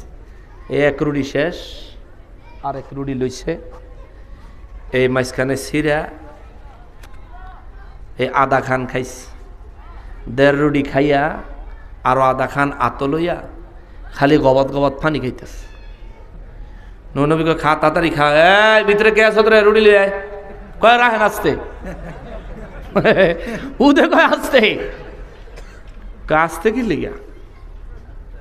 কয় হুজুর আপনি কি মন্ত্র শিখাই দিছেন? 12,000 রুটিতে আমি ওদের পেট ভরে না, আর কি এক নাম বলছেন বিসমিল্লাহ। যার নাম উচ্চারণ করে, যার নামে খানা আরম্ভ করলে আমি ওদের 12,000 রুটির ক্ষুধা 1.5 রুটিতে মিটটা গেছে। সুবহানাল্লাহ। হুজুর আপনি অবশ্যই সত্য নবী। জোরে কন্যা সুবহানাল্লাহ। এই উদে 1.5 রুটি খাইয়া আর 1.5 রুটি খাইতেছে না। নূহ নবীর তক্তা বানাই দিছে, একটা গাছ, ছোট মোটো একটা গাছ, হুদা 1,24,060টা তক্তা হয়েছে। জোরে কন সুবহানাল্লাহ। ওই নূহ নবীর নৌকার এখনো কিছু অংশ এই তুরস্কে আছে। তুরস্কে ইস্তাম্বুলের জাদুঘরেও আছে। আর মূলত শেষ পর্যন্ত নূহ নবীর নৌকাটা তুরস্কের যে জায়গায় ছিল, এটা তুরস্ক আর ইরাকের বর্ডার পড়ছে, বর্ডারের জায়গায়। আমি একটা ভিডিওর মাধ্যমে দেখছি, আমাদের বাংলাদেশি একটা ছেলে, সে খুব ঘোরাঘুরি করে, সে ভিডিওটা দেখাইছে যে নূহ নবীর নৌকা এখানে আছে। দূর থেকে দেখাইছে, বর্ডার তো কাছে যাইতে পারে নাই। 1,24,000 তক্তা দিয়া নৌকা বানাইছে, আরো 4টা তক্তা রয়েছে। 1,24,000 তক্তার মধ্যে আল্লাহর নির্দেশে নূহ নবী 1,24,000 পয়গম্বরের নাম লিখেছেন। সুবহানাল্লাহ। আর নূহ নবী কয় আল্লাহ তক্তা যে 4টা রয়েছে, এই 4টা কি লিখা? বর্ণনা মতে পাওয়া যায়, কিতাবের বর্ণনা মতে পাওয়া যায়, আল্লাহ রাব্বুল ইজ্জাত বলেছেন একটা তক্তাতে লেখো আবু বকর, আরেকটাতে লেখো ওমর, আরেকটাতে লেখো ওসমান, আরেকটাতে লেখো আলী। এরকম একটা বর্ণনা পাওয়া যায়। 1,24,000 4টা তক্তা দিয়া নৌকা বানাইলেন। সেই নৌকাতে উম্মত নিয়ে উঠলেন। নূহ নবীর একটা পোলা পরিচিত একটা ছেলে ছিল, যার নাম কেনান। এটা মূলত নূহ নবীর ছেলে না। আমাদের দেশে অনেকে বলে নবীর ছেলে, কুফরি করছে দেখে আল্লাহ ধ্বংস করে দিছে। কোন নবীর সন্তানরা বরবাদ হয়ে যায় নাই। কেনানে ছিল নূহ নবী, কেনানের মারে যে বিয়া করছে, কেনানের মার এর আগে আরেক জায়গায় বিয়ে হয়েছে, কেনানে ওই বেটার ভূত। কেনান ছিল ওই লোকের ছেলে, কিন্তু এই মহিলারে নূহ নবী বিয়ে করছে ওই কেনানরে সহকারে। মহিলাদের যদি সন্তান থাকে তারা তো প্রথম শর্তই থাকে, আমার বিয়া করবা, আমার আমার আমার সন্তান পালতইব, আমার সন্তান মাইনে নিতেইব, ঠিক কিনা বলেন? হ্যাঁ, এরকম মা বোন আছে। আবার আরো কিছু ডিজিটাল মা আছে, বাচ্চা জন্ম দিয়া, আরে আমার বাসার পাশে, আল্লাহ মাফ করুক, কেমনে পারছে জানি না, 5 মাসের দুধের বাচ্চা ফালায় তুই আরেক বেটার লগে গেছে 5 মাসের। তো আমি থাকি 9 তলায়, আমার বিল্ডিং থেকে 2-3টা বিল্ডিং পরে ওনাদের বিল্ডিং। ওই বিল্ডিং থেকে বাচ্চাটা ক্ষুধার যন্ত্রণায় চিৎকার দেয়, 5 মাসের বাচ্চাটা আমার 9 তলা বিল্ডিং এ জোরে জোরে শোনা যায়। আমি আমার ওয়াইফরে জিজ্ঞেস করলাম, এটা কি? বাচ্চাটা শুধু কাঁদতেছে। আমার ওয়াইফ একেবারে কান্নামুখী হয়ে কইল যে এই বাচ্চার মা বাচ্চাটারে রাইখা চলে গেছে। কেমনে পারছে? এরকম কিছু মহিলাও আছে। এখন বেড়ি গেলে গিয়ে আবার গানও বানাইছে, কি জানি, লাঙ্গের আশায় বাতারের বাদ সাঙ্গে, হ্যাঁ গান বানাইছেন একটা। আচ্ছা, আমি আবার এই গান আমাকে কোন হুজুরে জানি গাইছে, এই হুজুরের ভিডিও আইছে ফেসবুকে, এই হুজুরের মোহ শুনলাম। আমাকে হুজুররা যারা আছে, আমরা হুজুরটিরে একদিন আপনাকে মতন এরকম বয়াইয়া নসিহত করণ দরকার, যেটি গান গায় ওয়াজ গিয়া, ঠিক কিনা বলেন? আরে ভাই, গানের দরকারটা কি আপনার? নাতে রসুল পড়েন, মানা নাই। হামদে বাড়ি তাআলা পড়েন, মানা নাই। এমন কিছু পড়েন যা মানুষকে কবরের কথা, হাসরের কথা স্মরণ করায় দেয়, মানা নাই। আপনি এইটাই আপনার ওয়াজও পড়ন লাগলো। হ্যাঁ, ওয়াহাবিরা গেলি দেখাইয়া তারপরে এই যে এরা হইল সুন্নি, ওয়াহাবিরা এগুলি মানুষের দেখায় এই যে এরা হইল সুন্নি। অথচ আমাদের মজলিসে ওরা যদি বসে, ইনশা আল্লাহুল আজিজ আমাদের দুশ্মন থেকে বন্ধু হতে বাধ্য হবে। আমাদের মজলিসে তো ওরা আসে না, ওদের হুজুররা ওদেরকে আমাদের মজলিসে আসতে দেয় না। ওই নবীর কোরআন শুনতে আবু জাহেল যেমন মানা করত, মানুষ কোরআন শুনলেই নবীর কাছে ঈমান গ্রহণ করত, মানুষ ঈমানদার হয়ে জান্নাতি হয়ে শ্রেষ্ঠ সাহাবী হয়ে যাইত, ঠিক তেমনি ভাবে কাফেররা যেমন বাধা দিত, সুন্নি মাহফিলে আসার জন্য ওয়াহাবি বেদ্দল বাধা দেয়, ওরা বাধা দেয়। আমরা বলবো তোমরা আসো আমাদের মজলিসে, আমাদেরকে দাওয়াত করো তোমাদের মজলিসে, আমরা তোমাদের মজলিসে যাই, তোমরা আমাদের মজলিসে আসো, আমাদের বয়ান শোনো, তোমাদের বয়ান আমাদেরকে শোনাও। আমাদের আর তোমাদের বয়ান কাটটা ভালো হয়েছে, আমি আর তুমি এটারে করব না, এটারে কম্পেয়ার করব না, কাটটা ভালো হয়েছে এই ওপিনিয়ন পাবলিকে দিব, ঠিক কিনা বলেন? সাধারণ মানুষ দিব, মানুষ হেদায়েত পাবে ইনশাআল্লাহ, ইনশাআল্লাহ, ইনশাআল্লাহ। ষড়যন্ত্রকারীদের ষড়যন্ত্র কোনো কাজে আসবে? ওয়া মাকারু ওয়া মাকারাল্লাহ ওয়াল্লাহু খায়রুল মাকিরিন। আল্লাহ কয় তোমরা যতই চক্রান্ত করো লাভ নাই, উত্তম পরিকল্পনাকারী হলেন কে? নূহ নবী নৌকায় উঠে গেলেন 80 জন উম্মত নিয়া। নূহ আলাইহিস সালাম নৌকায় উঠে গেলেন, এই ঘটনা অনেক শুনছেন। নৌকার মধ্যে উঠে গেলেন, একাধারে অনবরত আল্লাহ বৃষ্টি বর্ষণ করতে থাকলেন। গোটা পৃথিবী আমার রব্বুল ইজ্জত বৃষ্টির পানির নিচে তলায়া দিলেন। আমি শুধু বলতে চাইলাম ওই কথাটারে বাবা, সারা পৃথিবী বৃষ্টির পানিতে ডুবাইয়া দিছেন যিনি, আবার নূহ নবীরে তার উম্মতদেরকে সহ নৌকার মধ্যে বাঁচাইছেন তিনি, তার নাম কি? আরো জোরে বলতে হবে কি? আমার ওই রব্বুল ইজ্জাতের কাছে আমরাও আমাদের জীবনের গুনাহগুলি ক্ষমা চাই, জোরে বলেন আমিন। এই জন্য আল্লাহ কয় পানি সম্পর্কে চিন্তা করো, খায়া খালি শান্তি করলি, পানির নিচে ডুবাইয়া ধরলে তোর জীবন শেষ। সমুদ্রের ঢেউ আমি আল্লাহ নিয়ন্ত্রণ না করলে তোদের দুনিয়াদারি শেষ, ঠিক কিনা? শ্রীলঙ্কায় সুনামি হইল, শেষ হয়ে গেল, সব বাসায় নিয়ে গেল। ইন্দোনেশিয়ায় সুনামি হইল, সব বাসায় নিয়ে গেল। কি পরিমাণে ভয়ঙ্কর ভাবে সমুদ্র থেকে আক্রমণ হয়েছে একটু দেখবেন। আমরা যেমন কক্সবাজার সুগন্ধা বিচে যাই, সমুদ্রের পানি ঢেউ আইসা তো থাইমা যায়। যেদিন সুনামি আরম্ভ হয়েছিল সেই সময় বিচে কিছু লোক ছিল, এরা বুঝতেই পারে না যে আইতাছে তুফান, এই যে ঢেউ আইতাছে এটা থামতো না। যেই মাত্র ঢেউ আইসা সব ভাসায় নিয়ে যাইতেছে, দৌড়াইয়া পালানোর চেষ্টা করেও লাভ হয় নাই। কিন্তু ওই সুনামির ভিতরেও ইন্দোনেশিয়ায়, শ্রীলঙ্কায়, সারা দেশে তাণ্ডব চালাইছে। আল্লাহর ঘর মসজিদ, মসজিদের ভিতরে 11 জন মুসল্লি নামাজে ছিল, তারা অক্ষত ছিল। সুবহানাল্লাহ, অক্ষত ছিল। তাদেরকে বাঁচাইছেন কি আল্লাহ। ওই আল্লাহ কয়, বান্দারে পানি নিয়ে একটু চিন্তা কর রে বান্দা,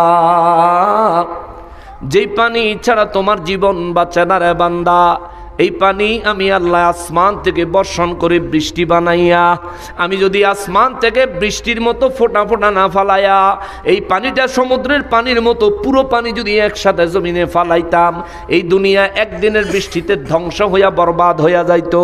কিন্তু আমি আল্লাহ তা করি না, তোমাদের গায়ে বৃষ্টির পানি পড়লেও যেন তোমরা কষ্ট না পাও, এই জন্য আমি আল্লাহ বৃষ্টির এত বিশাল পানির সমাহারকে আমি আল্লাহ ফোঁটা ফোঁটা করে আস্তে আস্তে ফোঁটা ফোঁটা ছোট ছোট আকার দিয়া দুনিয়ায় পাঠায়। বান্দা, তুমি চাইলে ভিজতে পারো, তুমি চাইলে বৃষ্টির পানি সংগ্রহ করতে পারো, তুমি চাইলে বৃষ্টির পানি তোমার ফসলের জন্য আটকাইতে পারো, ফসলে তুমি বৃষ্টির পানি দিয়া ফসলের জন্য উপকার গ্রহণ করতে পারো। রব্বুল আলামিন কয়, বান্দারে এই বৃষ্টির পানি আমি আল্লাহ মিঠা পানি বানায়া বর্ষণ করি। আমি আল্লাহ যদি ইচ্ছা করতাম এই বৃষ্টির পানির লবণাক্ত বানায় দিতে পারতাম। যদি লবণাক্ত বানায় দিতে পারতাম, এই পানি তুই খাইতে পারতি না, এই পানি দিয়া কোনো ফসল উৎপাদন করতে পারতি না, এই পানি দিয়া দুনিয়ায় তোর কোনো ব্যক্তিগত প্রয়োজন মিটাইতে পারতি না। আমার রব্বুল আলামিন বুঝাইয়া দিলেন, যদি আমি বৃষ্টির পানিতে লবণ মিশাইয়া দিতাম, বৃষ্টির পানিরে যদি লবণাক্ত বানাইয়া দিতাম, আমার আল্লাহ বুঝাইয়া দিলেন এই দুনিয়ায় তোর বসবাস করা, জিন্দা থাকাই মুশকিল হইয়া যাইতো। কথা বলেন ঠিক কিনা? পানির বোতল দাও একটা। এই পানিটার নাম কি? জোরে বলেন। পানির অপর নাম হইল জীবন। এক এক কোম্পানি এক এক নাম দিছে, তবে এই কোম্পানির নামটা আমার বড় পছন্দ হইছে, জীবন নাম দিছে। অর্থাৎ আপনার কাছে পানি না থাকলে আপনি বাঁচতে পারবেন না, পানি না থাকলে আপনি বাঁচতে পারবেন না। ওই মহান রব্বুল আলামিন কয়, নবী গো রহমাতুল লিল আলামিন, এই বিশ্ববাসীরে আরো বলেন গো নবীজি, আরো বলেন, আরো বলেন, দুনিয়ার মধ্যে আমি রব্বুল ইজ্জাত তোমাদেরকে যে আগুন দিয়েছি, এই আগুন সম্পর্কে তোমরা একটু চিন্তা কইরা দেখছনি রে বান্দা, চিন্তা কইরা দেখছনি রব্বুল আলামিন আগুন সম্পর্কে কি চিন্তা করতাম? আল্লাহ বলেন, আআনতুম আনশাতুম শাজারাতাহা আম নাহনুল মুনশিউন।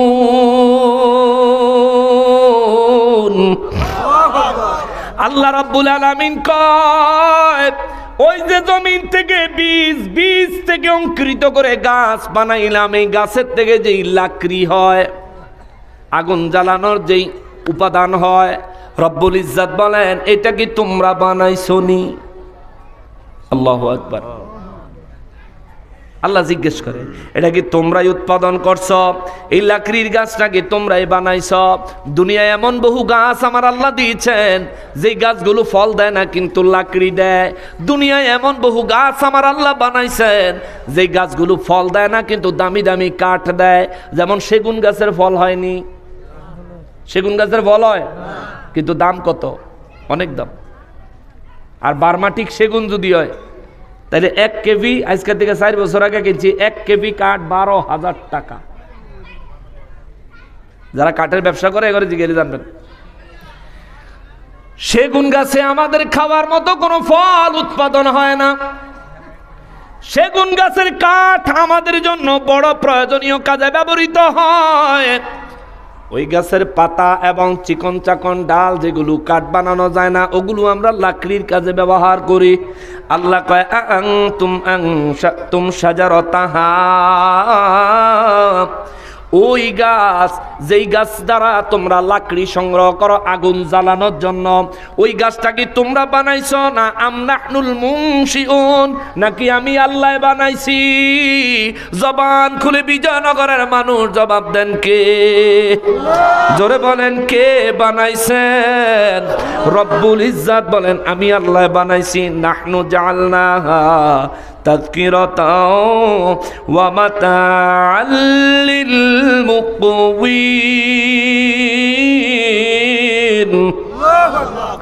আল্লাহ কয় এগুলোরে আমি মরুবাসীদের জন্য বানাইছি আমার দৃষ্টান্ত। সুবহানাল্লাহ, জোরে কন্যা সুবহানাল্লাহ। নাহনু জাআলনাহা, আমি রব্বুল আলামিন এগুলো বানাইছি তাযকিরাতান, স্মরণ রাখার মতো নিদর্শন। সুবহানাল্লাহ, মনে রাখার মতো নিদর্শন। অর্থাৎ মুমিন আল্লাহর এই কুদরত দেখে দেখে রব্বুল ইজ্জাতের শুকরিয়া আদায় করো, রব্বুল ইজ্জাতের ইবাদতে মশগুল হও। জোরে কন্যা সুবহানাল্লাহ। আপনাদের অনেক কষ্ট হইতেছে আমি বুঝতেছি। এরপর আল্লাহ বলেন ওয়া মাতান লিল মুকওয়িন, আল্লাহ বলেন মুসাফির ব্যক্তি যারা ওই ব্যক্তিদের জন্য এটার আমি জীবন উপকরণ বানাইছি। পৃথিবীর এক জায়গায় গেছেন, বাড়িতে না দেওয়া চুলা লয়ে যাওয়া সম্ভব না। কেউ চুলা লয়ে যায়? কথা কন না। কেউ চুলা নিয়ে যায়, আগুন জ্বালানোর জন্য লাকড়ি নিয়ে যায়, গ্রুপ টুরুপ গেলে লইয়া যায়, কিন্তু একাকি যেখানে গেলেন সেখানে তো নিয়ে গেলেন না। আর মরুভূমিতে যদি হয় জান লইয়াই তো চলন জানা, লাকড়ির বোঝা লইয়া আবার কেমনে চলবো? আল্লাহ বলেন এটা আমি তাদের জন্য নিয়ামত বানাইছি। অতএব ফাসাব্বিহ বিসমি রাব্বিকাল আযীম। নবী গো, ও নবী, আপনিও আমি মহান রবের নামে, আপনার সাহাবীদেরকেও বলেন তারাও যেন আমি মহান রবের নামে, আপনার উম্মতদেরকে বলেন তারাও যেন আমি মহান রবের নামে, সমস্ত কাফের বেঈমান মুশরিক বিশ্ববাসীকে বলেন তারাও যেন আমি রবের নামে তাসবিহ পড়ে। জোরে কন্যা সুবহানাল্লাহ। কি পড়বেন? তাসবিহ। তাসবিহ মানে আল্লাহ পাকের জিকির করা, আল্লাহ পাকের নামের জিকির করা, নবীর উপর দুরূদ ও সালাম পড়া। এই তাসবিহর ভিতরে সব ইবাদত আছে, সালাতের ভিতরে সব ইবাদত আছে। সালাত মানে শুধু নামাজ তা না, সালাত মানে সব ইবাদত। আল্লাহ পাককে স্মরণ করার মতো যে কোনো কাজ করেন, যেই কোনো কাজ হোক আল্লাহকে স্মরণ করার মতো করবেন। এই জন্য মুমিন ব্যক্তিরা ওই গাছের দিকে তাকাইয়া মুমিন ব্যক্তিরা আল্লাহর কুদরতের কথা চিন্তা করে, আহারে আমার মালিক কত দয়াবান, যদি এ গাছ দয়া করে তিনি না দিতেন ছায়া পেতাম কোথায়, ফল পেতাম কোত্থেকে, কাঠের প্রয়োজন চাহিদা মিটাইতাম কোত্থেকে, লাকড়ির চাহিদা প্রয়োজন মিটাইতাম কোত্থেকে। মুমিন এগুলো চিন্তা করে আর রব্বুল ইজ্জাতের শুকর আদায় করে, চোখের পানি ছাড়ে আর মালিকের দরবারে শুকরিয়া আদায় করে, মালিক তুমি যদি না দিতা দেওয়ার কেউ ছিল না, ও আল্লাহ তুমি যদি দয়া না করতা দয়া করেন আর কেউ ছিল না। ইয়া রাব্বাল আলামিন, তোমার জমিনে তোমার রিজিক খায়া, তোমার দেহ নিয়া, তোমার দেওয়া রূহ নিয়া, তোমার দেওয়া হায়াতে জিন্দেগিতে থাইকা কত নাফরমানি করেছি। মুমিন হইলে এগুলো দেখে দেখে রবের কাছে ক্ষমা চায়। জোরে কন্যা সুবহানাল্লাহ। আর আমাকে তো খবর নাই, আমাকে কোনো খবরই নেই যে আল্লাহর কাছে ক্ষমা চাইতে হবে, তাওবা করতে হবে, আমাদের কোনো খবর নাই। দুনিয়া নিয়ে আমরা এমনভাবে মত্ত, আখেরাত নিয়ে চিন্তা করার কোনো সময় সুযোগ আমাদের মধ্যে নাই। কিন্তু দুনিয়ার থেকে যাওয়ার নির্ধারিত কোনো সময় আমাদের কারো জানা নাই। সময় আছে কিন্তু আমাদের কারো জানা নাই। যাওন গা লাগবো বাবা, থাউন যাইতো না। এই যে কত সুন্দর এই জ্যাকেটটা এবারকে কিনছি, পছন্দ করে কিনছি, বালা টেহা দিয়ে কিনছি।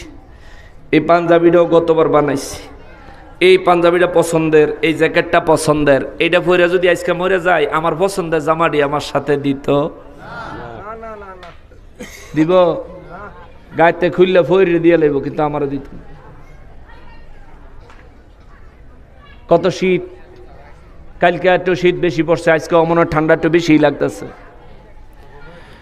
এই শীতের ভিতরে বাইদ গিয়া, শীত যখন কম আসিল কম্বল একটা গায়ে দিচ্ছেন, আজকে বাইদ গিয়া লেফ দিবেন, লেফের তলে কম্বল দিবেন, একটু ভালো করে দিয়ে একটু আরাম করে ঘুমাইবেন। কিন্তু এই আজকে রাইতে আপনি যদি মরেন, আপনার বিবি জানবো যখন আপনি মরছেন, লগে লগে আপনারা খাটেরটা নামায়া ওইলে হুদারটা বিছনা চাদর বিছাইয়া চাদরের উপরে, আর নাইলে হুদারটা বিছনা বিছাইয়া বিছনার উপরে বালিশ ছাড়া সোজা টান করে ফেলায় দিব সকাল পর্যন্ত।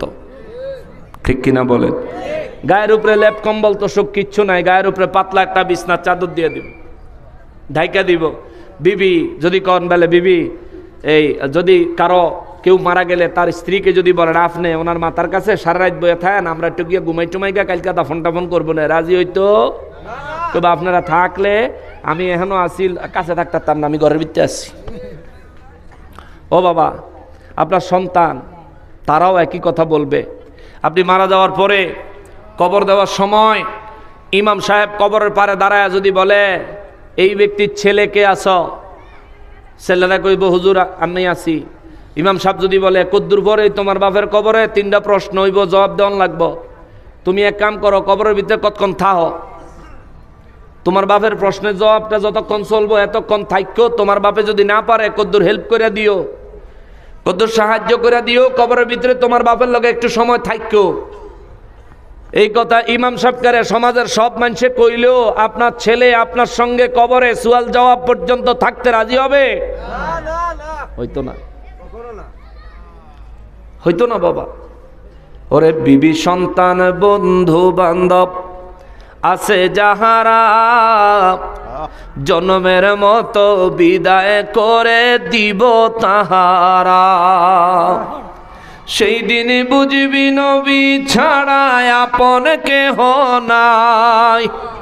ওরে সেই দিন বুঝবি নবী ছাড়া আপন কেহ নাই। ডাইনে বামে মাটি আমার মাটির বিছানা, ডাইনে বামে মাটি আমার। আমার মরণ হলে আমায় তোমরা ভুইলা যায়ও না, আমার মরণ হলে আমায় তোমরা ভুইলা যায়ও না। ডাইনে বামে মাটি আমার, না ডাইনে বামে মাটি আমার। টাকা পয়সা ধন সম্পত্তি যাহা করেছি সব কিছু ফালাইয়া আজি একা যাইতেছি। টাকা পয়সা ধন সম্পত্তি যাহা করেছি সব কিছু ফালাইয়া আজি একা যাইতেছি। ওরে এত নিষ্ঠুর হবে মানুষ তা তো জানি না, ওরে এত নিষ্ঠুর হবে মানুষ তা তো জানি না। ডাইনে বামে মাটি আমার মাটির বিছানা, ডাইনে বামে। ঠিক কিনা বলেন? অতএব কামাই করবেন, হালাল করেন, কম রোজগার হোক হালাল করেন। নামাজ বাদ দিয়া কামাইও লাগিয়া থাকেন না, কারণ এই কামাইয়া জাগরে খাওয়াইবেন, কবরে সুয়াল জবাব পর্যন্ত আপনার সাথে তারা থাকতে রাজি হইতো না। অতএব কম কামান, যে নামাজের টাইম কামাই রোজগার করতাম না। নামাজের টাইম হইছে আমি আখেরাতের জন্য নিজেকে তৈয়ার করব, এই সময় আখেরাতের জন্য দান করব, এই চিন্তা করে তারপরে আপনি নামাজে চলে যাবেন। রুজি কম হোক, এত বেশি রুজির দরকার নাই। যা কামাই করেন আপনি একা যদি এটা খাইতে চান, আপনার পরিবার নিয়ে যদি পুরোটা খাইয়া শেষ করতে চান, অন্তর থেকে একটা জবাব দেন, মরণের আগ পর্যন্ত খাইয়া শেষ করতে পারবেন? যা এই পর্যন্ত আল্লাহ দিছে, আল্লাহর রহমতে যা কামাই করছেন, যেটুকু সম্পদের মালিক হইছেন, এটা যদি বেলে খালি খাইমু আর ব্যবহার করবো, এটা যদি চিন্তা করেন মরণ পর্যন্ত খাইয়া শেষ করতে পারতেন না, তাহলে আরো হারামভাবে কি লিগে রোজগার করতে হইব?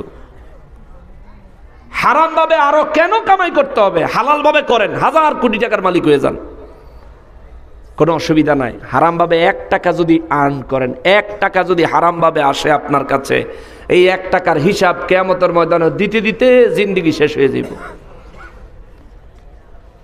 এত এত টাকা রোজগার করে কবরে যাওয়ার সময় এগুলো পরিবারের জন্য ফালায়াত হয়ে যাবেন। অতএব আল্লাহ তাআলা আমাদেরকে দুনিয়ার প্রত্যেকটা কাজ আল্লাহর সন্তুষ্টি আছে কিনা, নবীর সন্তুষ্টি আছে কিনা, এই চিন্তা করে তারপর নিজেদেরকে দুনিয়াদারিতে মত্ত করার তৌফিক আল্লাহ দান করেন। সবাই পড়ি আমিন। আল্লাহ আমাদের সবাইকে হেদায়েতে কামেলা নসিব করেন, পড়ি আমিন।